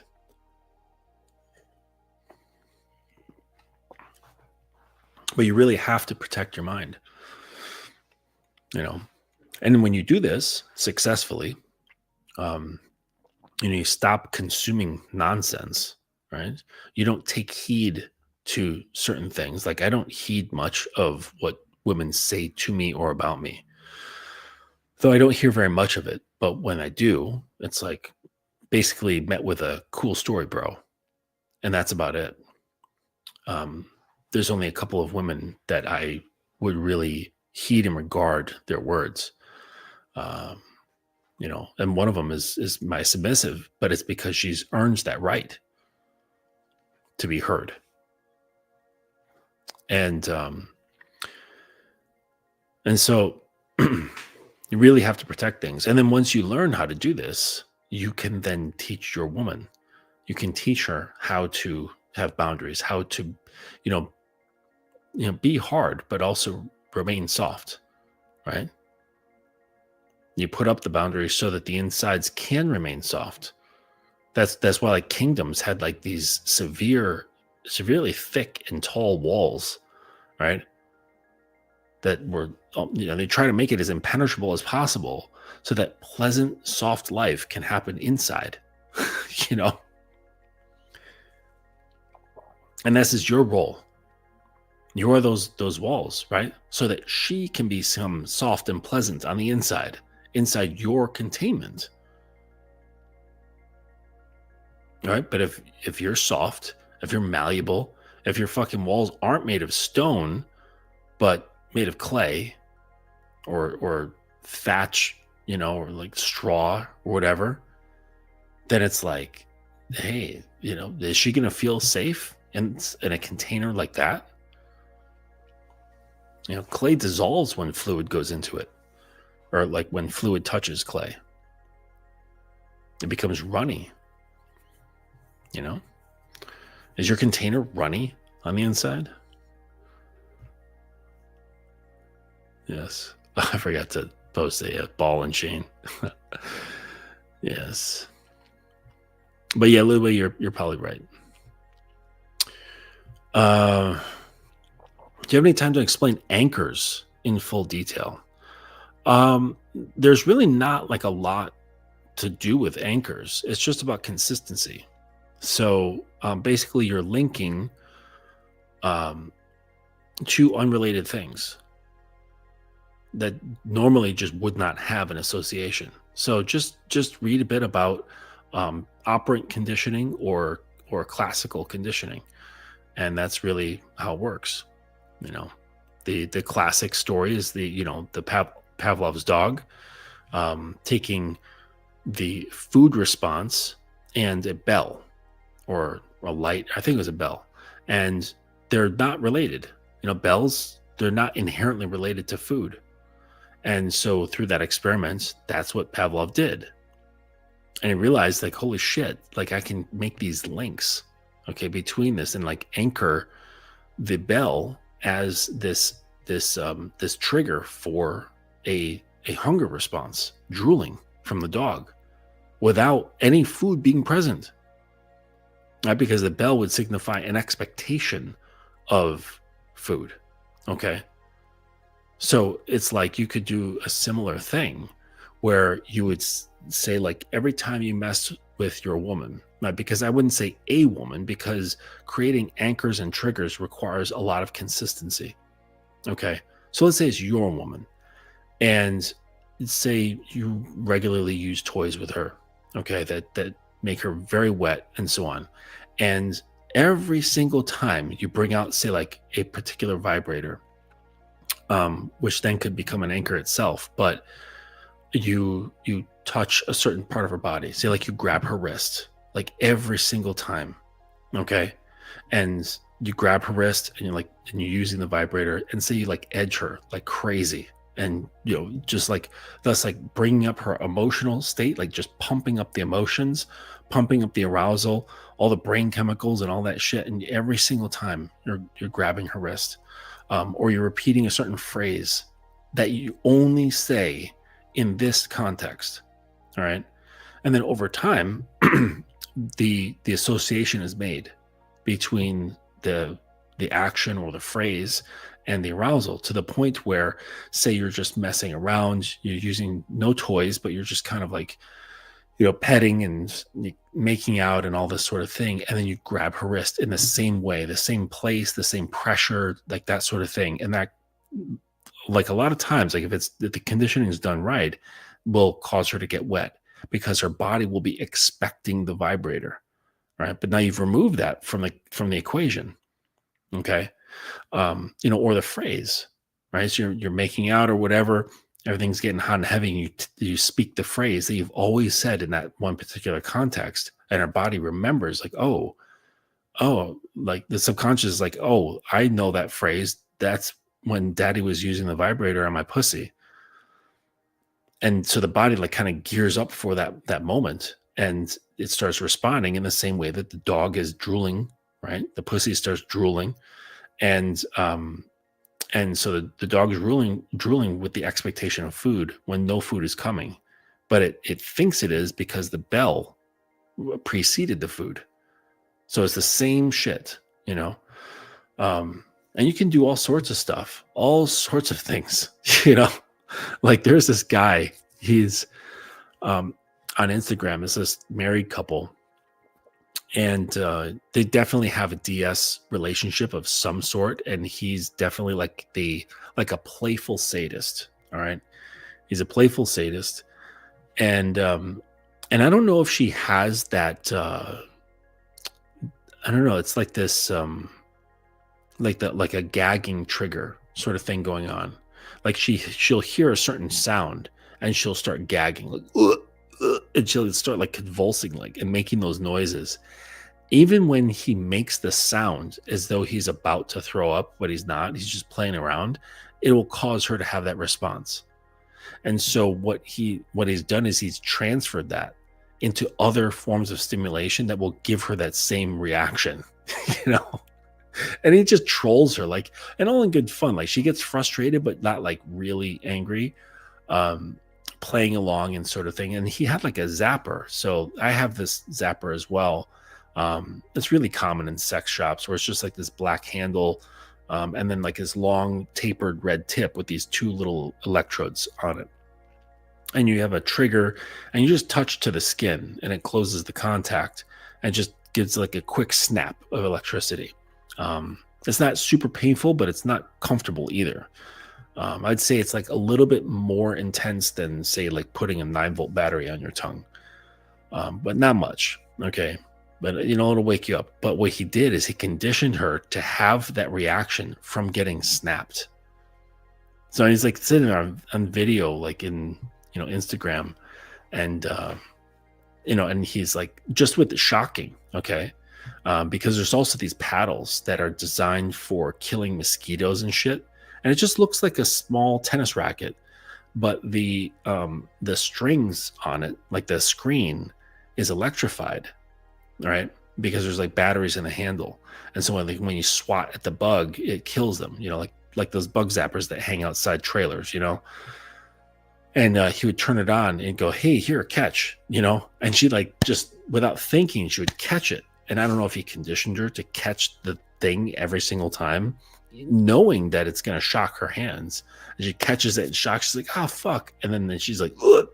It's some of the funniest shit I've ever seen.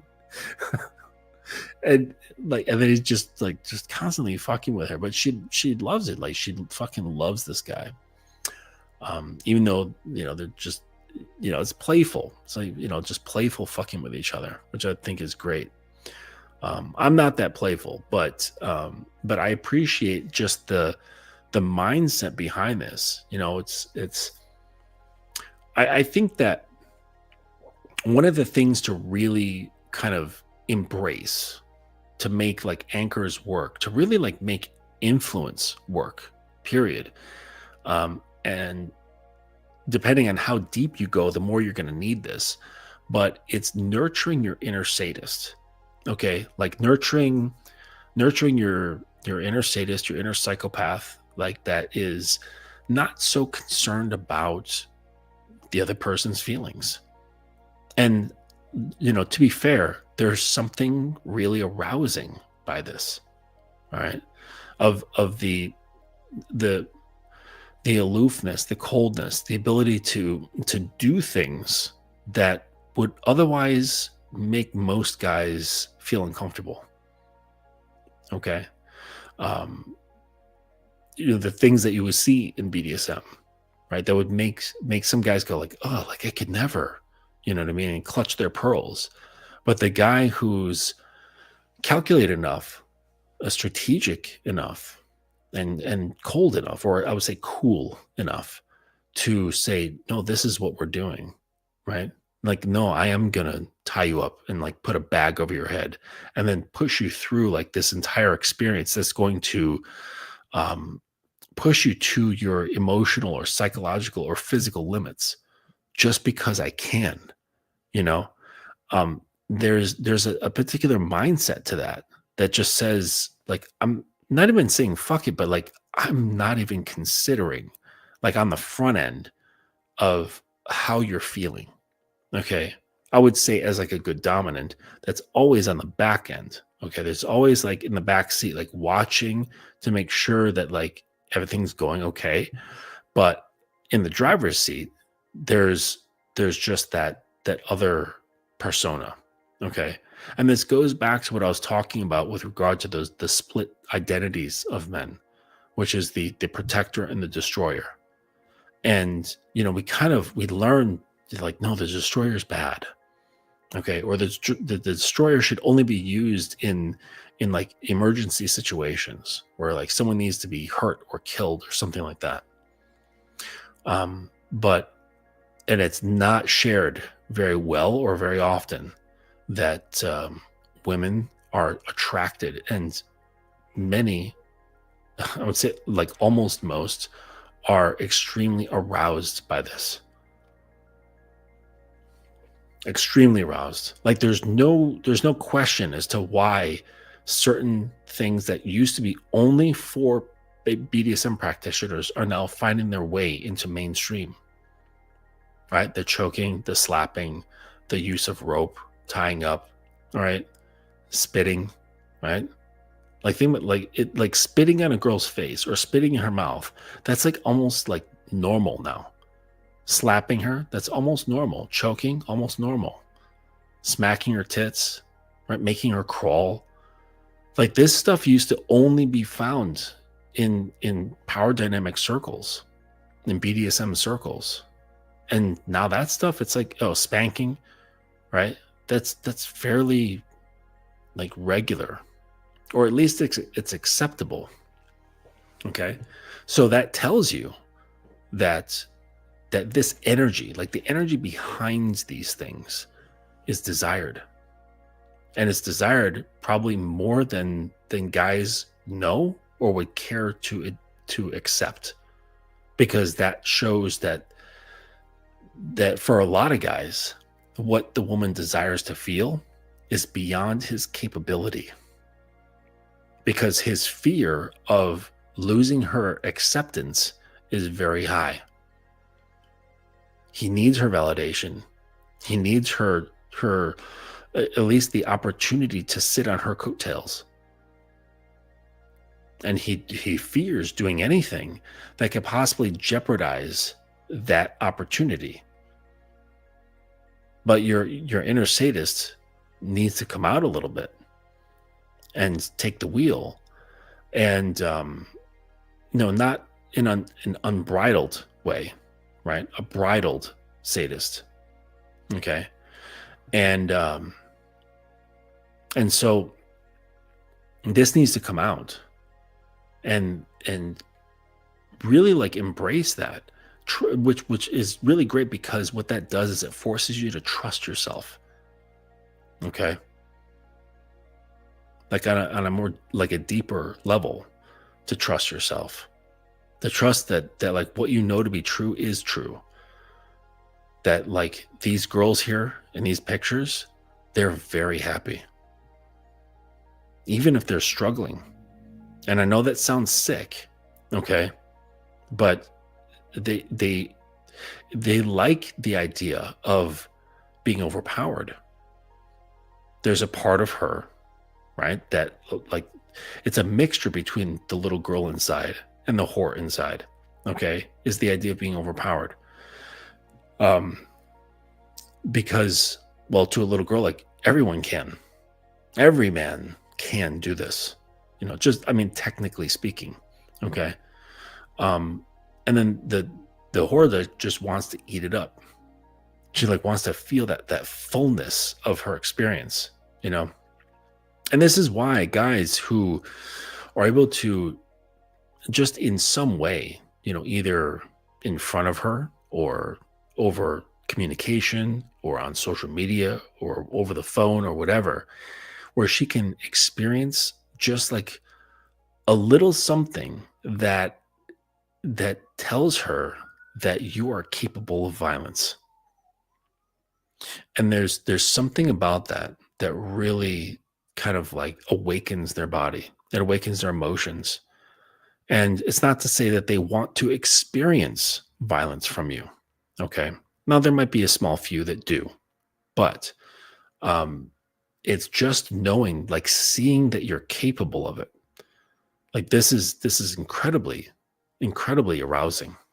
Like I would say like more so like on a psychological level than say like, directly making her panties wet. Okay.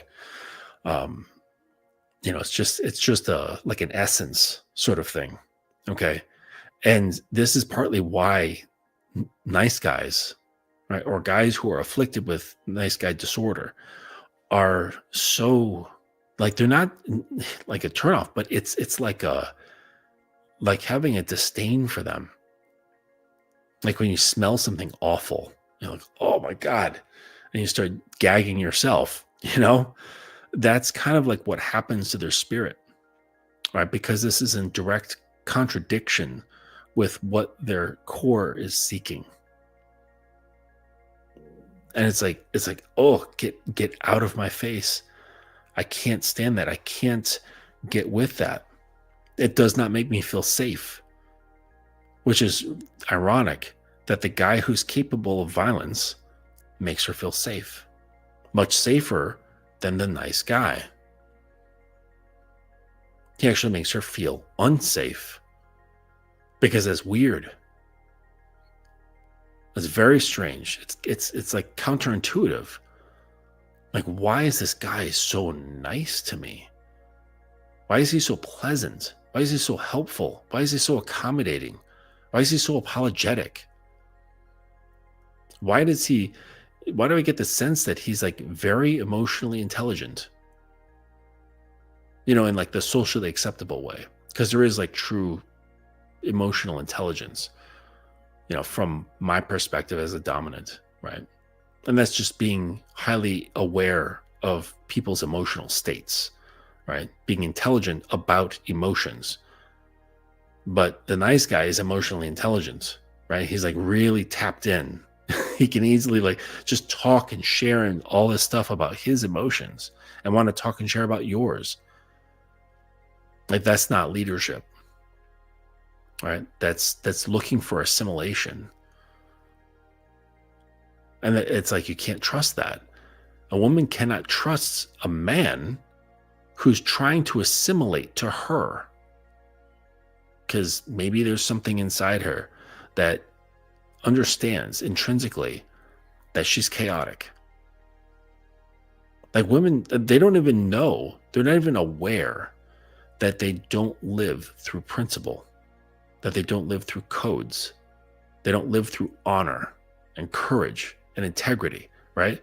Like if you think of like all these words, the idea of the feminine doesn't come into your head. And I'm not knocking women, like that's just how nature is, okay? There's certain characteristics in nature that we attribute to very specific things.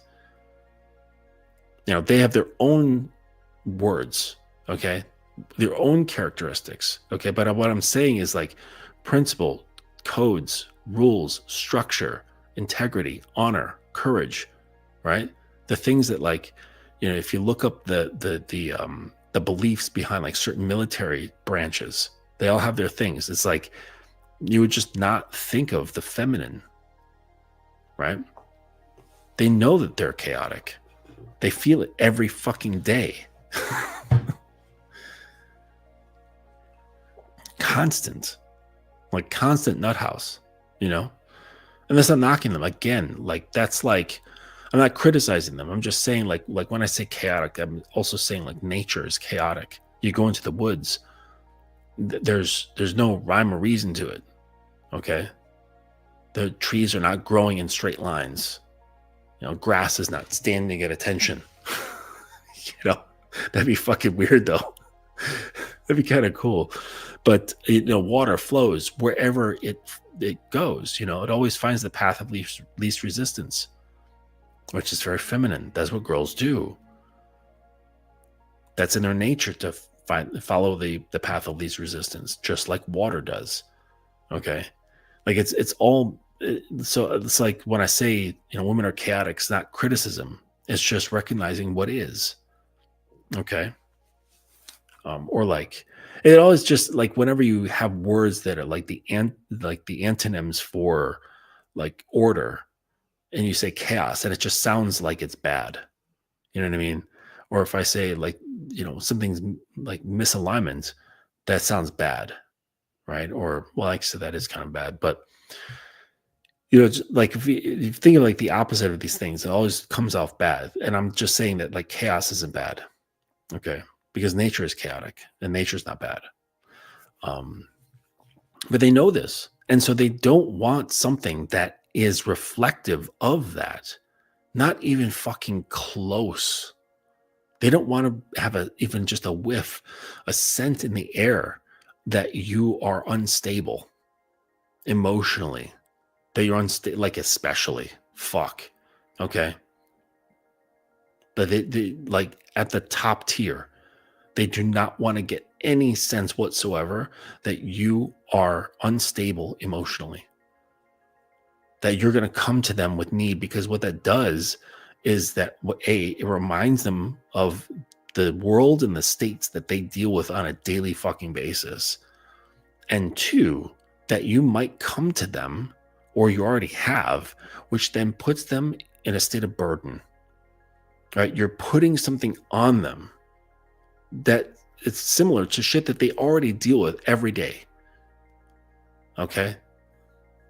So just know you're a woman, like whether you have one or you want to bring one in, she is nothing but your woman. She's nothing but a woman. She's not a therapist. She's not a doctor. She's not your mother. All those things you can find outside. Your mom lives somewhere else, or she's living in the ground.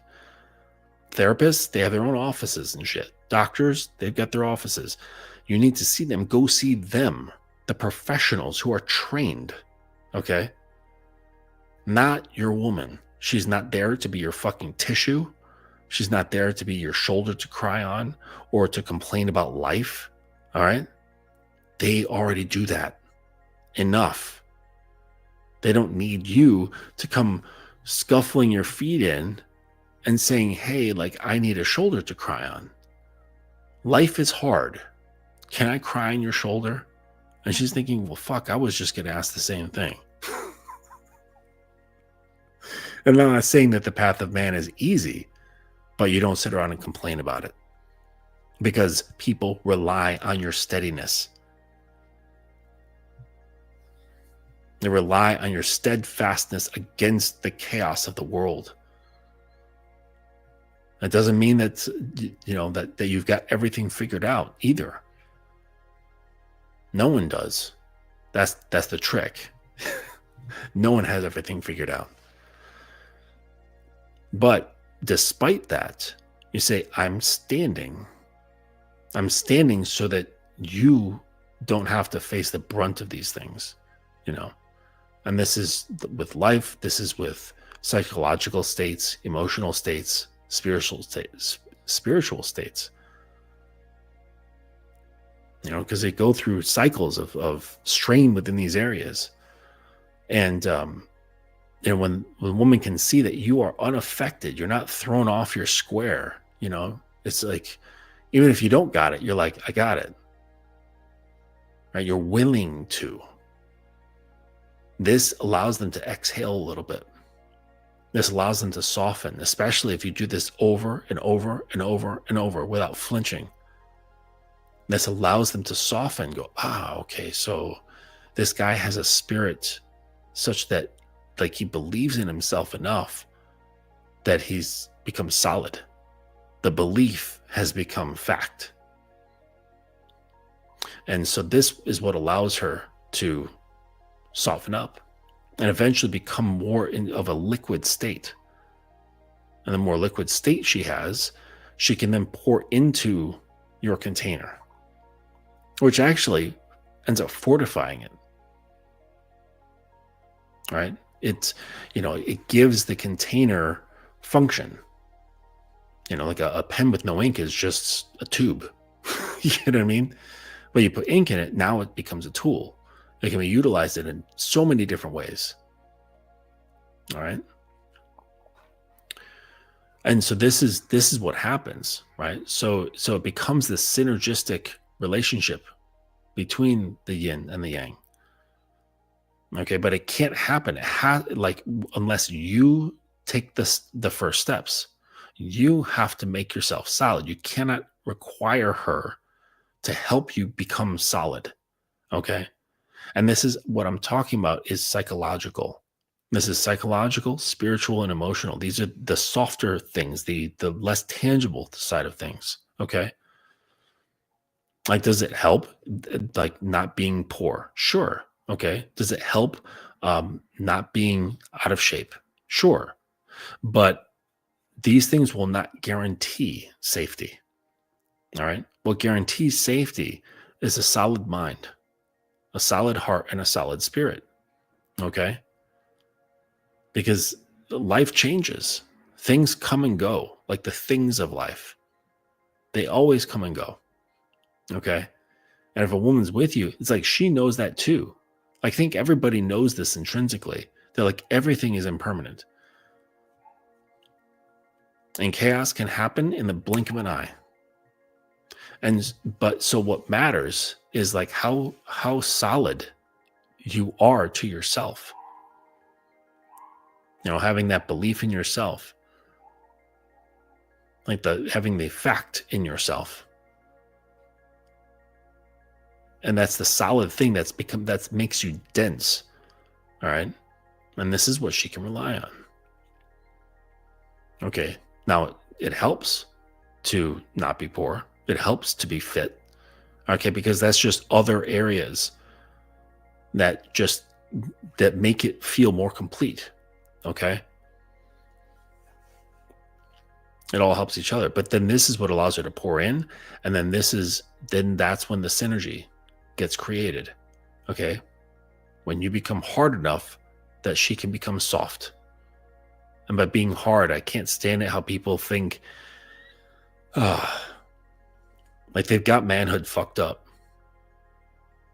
Being hard, they think that this means outwardly being violent, outwardly like willingly improving it that I'm willing to be violent. Just showing others how tough you are. Okay.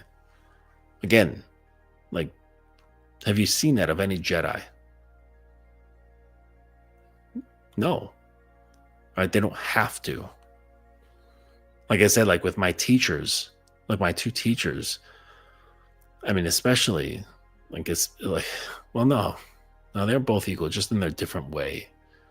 But these are the type of guys that could decimate an entire room of men with their bare hands. Like my one teacher, he could literally like rip a tree apart with his bare fingers. Like one swipe, like a man's throat is coming out. His face is coming off without much effort. Both of these guys. And are they showing this to anybody? No. Because it's just a fucking fact. They can be in a room and just know that they will destroy anybody in there. And it's not this bravado thing. It's just a fact of the matter. It doesn't mean that they can't be beat. Of course they can, but it's just having that knowing. And this prevents bravado. It's always the loudest And what do they say? The loudest vessel is the one that's most empty. And people think that that's how you show manhood, through volume. You don't. Okay? Manhood is a stable thing. Manhood is the concrete foundation under the house. That's manhood. Okay? It's not the bright, shiny thing that's built on top of it. That's the result of the manhood foundation. That's where the belief is. That's where the faith is. That's what the understanding and the knowing is of the self. Okay? So just know that, like, I'll replace harder because people have a warped idea of what hard means. And they think that means being tough. Okay?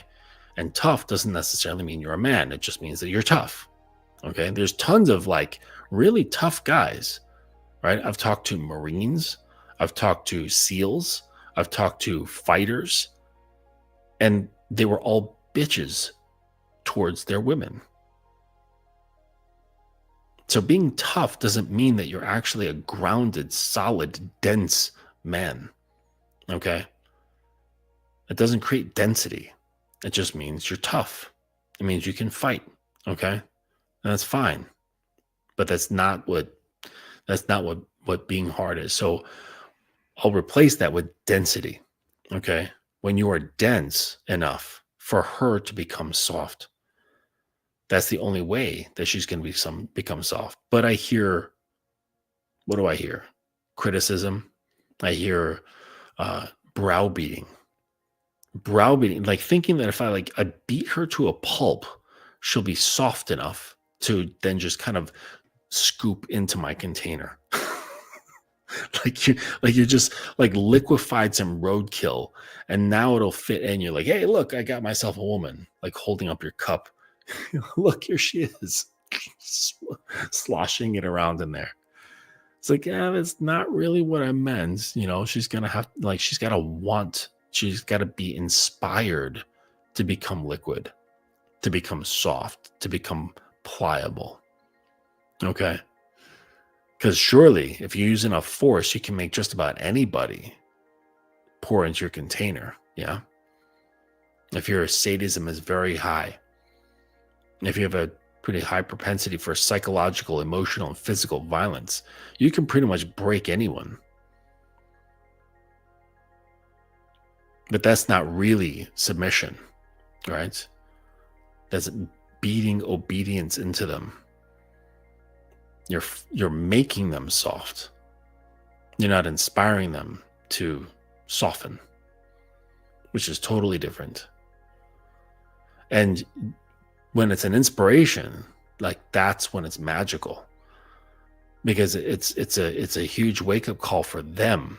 Okay, because girls, they go through their lives allowing things to happen to them versus making choices, even though they've made choices, right? So I talked about this before, like where the girl, they kind of like they are at a party, they hook up with a guy, they sleep with him maybe, and then they're like hanging out with their friends the next day. And they're like, oh, did you, were you talking to that guy, Luke, or whatever? They're like, yeah. Like, I don't know. We were just making out, and like one thing led to another, and we had sex, which is basically a phrase that absolves them of the fact that they made a choice, right? It puts them in the frame, in the context of, this is just something that happened to me, all right? And that absolves them of accountability in that situation. Okay? But here's the thing. When you inspire their submission, you're not really doing anything to them. All right? You're not coaxing, you're not convincing, you're not browbeating, you're not trying to bait them, lure them. All right? You can simply invite them and just say, hey, this is what's over here. But then they have to make the choice to then consciously, willingly submit, because whatever feeling they're getting from you. Okay? And it's not your job to sort out their feelings and understand it to that depth, but just know that it's an emotional thing. It's an emotional reaction. And they're going to have to like step forward, and as the submission deepens, because if you keep along with your consistency and your leadership and your influence, their submission deepens, and there are stages to it with their own sort of challenges that basically are asking, there's like kind of doorways show up, and the inner voice is like, are you ready to step through this doorway? Are you sure? Because you know what this means. You know what this means for us in here, to submit more, to let go of more, to become less of what you once believed yourself to be, to become something else, right? That I imagine that's got to be a little bit challenging, maybe a little bit emotionally scary or psychologically scary. And so it continuously happens this way, continuously. And at the same time, on the other side of things, you shore up, right? You guys know what it means to shore something up? You're like kind of like, in zombie movies when they have a wall and then they take those wooden boards and they kind of like angle them to press against the wall. They're shoring up the wall. So you constantly have to then shore up more. You become more dense, more concentrated, heavier, right? To accommodate for her further liquidation, okay? As she gets closer and closer and closer to being fully liquid, right? Because you have to be able to contain that. So it's like kind of one begets the other, and then that's the synergistic thing that I was talking about, because it becomes inspirational. As a man, or as a leader, as a dominant, as someone who is influential in their relationship, it becomes inspirational on your end as well, because it's a good feeling knowing that someone is putting their trust in you. And they're saying with like a lot. It's not like, hey, I trust you with my car this weekend. It's saying like, I trust my sense of self with you. I trust my identity with you. I mean, just beyond, I trust my body with you. It's not, then that's no, small cookies, like, but it kind of pales in comparison to identity, right? But that's included. Trusting the body with you, trusting my emotions with you, trusting my deepest, darkest fucking shame and guilt and secrets with you. I trust everything that I hide from the world, but I'm only showing to you with you. I trust that with you. I trust my self-doubt, my insecurities, my fear, my anger, my pain, my scars, my, weird beliefs, perceptions, dumb shit, right? Smart shit. I'm trusting all of that with you, right? When someone's able to do that, it's inspiring. And because it's something that doesn't happen every day. And then the synergy is that as you can hold it, this inspires them the confidence and the consistency to say, I can do this more. Obviously not consciously. It's more of an emotional reaction and a subconscious reaction, but they're saying, I can do this more. It's safe for me to reveal more, to let go of more, to flow more. Right?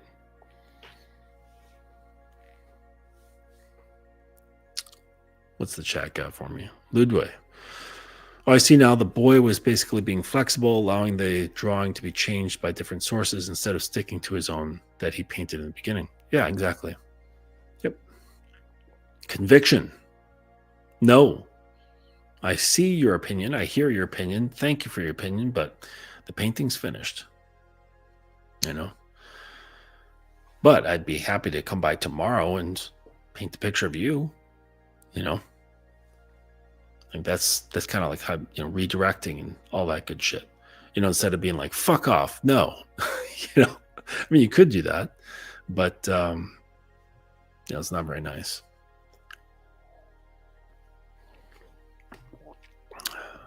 This is a new face as well. At least I don't recall. Filamensi Mipsy. Or I don't know how to pronounce your last name there, buddy. Cool. So I'm going to pull this one to a close, coming around to midnight here in New York. And Monday's coming. So hope you guys got your clocks all sorted out here in the US. Are we like the only place in the world that does that dumb shit? Like turning clocks back and forth. It's like, can we just not touch time? Like, why do we have to fuck with time? Just let the fucking thing happen. I don't get it. And it's just so we can feel a certain way. Again, see, that's the only reason why. There's no like rational or technical reason other than it's so we feel like there's more sunlight in the day. It's like, it's ridiculous. It's absolutely ridiculous. Yeah, silly stuff. Yep. That's what I wanted to do. All right, I'll answer this last question here, and then we're gonna pull this to a close. Is submission inspired by how you carry yourself as a man when the woman is in your presence? Well, sort of, because like how you carry yourself is a result of, how you feel about yourself, right? So you can't. It's not a very good move to have self-doubt, self-rejection, lack of pride, volatile emotions, unsettled thoughts, and then try to carry yourself in a way that you think will inspire a woman's submission. Submission should not be something that you seek. All right. That's similar to the guy with nice guy syndrome, or nice guy disorder, wanting a woman to like him. Right? It's virtually the same thing. It's like, I want her to do this thing so that I feel value, or so that I feel of value. And so, when you start treating yourself with respect, people change. People change how they see you. They change how they treat you. And submission is no different. Submission is somewhat of a choice, but it always starts off as a reaction. Just in the same way, like if you're you're on a like a bus or an auditorium, movie theater, whatever, and somebody yawns, and then you yawn, right? It's just a reaction. It also shows that you're not a sociopath or a psychopath. So, yeah, but we'll get into that later. But yawning, sociopaths and psychopaths won't yawn. They won't catch the contagious yawn because they don't have compassion. They can't feel for other people. But anyways, so but yeah, just know that submission on the emotional end it's a reaction. It's a reaction to how you feel about yourself. Like that's the root of everything. That's the root of everything. How you feel about yourself, what you think of yourself, changes how you carry yourself and what you end up believing in and why. It all stems from the relationship to the self. And that determines how much and to the depths of which she will surrender herself to you. It's all a reaction. So it starts with us. Starts with us, guys. All right. I'm going to pull this to a close. Thank you guys for joining me here on this Sunday evening. Well, in New York anyways. About to be Well, no, it's Monday morning. Here we are, 12 a.m. So yeah, I hope this was helpful for you. We kind of meandered quite a bit, but I wanted to touch on that article about is having a boyfriend embarrassing. But I guess if we kind of pull it full circle, excuse me, speaking of yawns, if we go full circle back to the article here, you understand like the stuff that I'm talking about here on the tail end about the containment, the submission, the dominance, the trust, and all that stuff, and how that kind of you can start, tying these strings together about sentiments of women saying like, is being with a male embarrassing, as in like giving up on relationships, pretending to be happy being single because frankly that's the only option left. It's either that or misery, because they're not experiencing this, like that synergy that I was talking about. Like, guys aren't doing this. They're not cultivating the necessary environment for a woman to flow. But they're not. And so you can just see like what we're talking about here, about creating that environment, because that's what you're doing as a man. Like when you're developing, you're cultivating the environment such that she can thrive and flow, but not thrive like externally, which may happen, but it's thriving internally. Because really, she's just been in there in this fucking tiny ass cage, And what's funny is that like when she becomes more free internally, you can put her in a cage and she'll love it. Yeah, I've got one right here. But that's for the dog. But it's a good size. It's definitely a good size for a person. But that's besides the point. All right, guys. Gonna reel this one in. Yes. Thanks for listening, Mitch. All right. If you guys have any questions or you would like to get further explanation on anything we've covered here or on any other show, get in touch. Go to thedominance.academy.com, click that big ass button in the top right of the screen, and schedule your free consultation. And we can go over any of this stuff more in depth, because there are certain things that I just cannot share on YouTube. I already get enough notices that I'm using music that I shouldn't, but you know what? I'm going to keep going because I really don't plan on monetizing or any of that bullshit. Yeah. No commercial breaks for you guys. All right, fellas. Until next time, take it easy.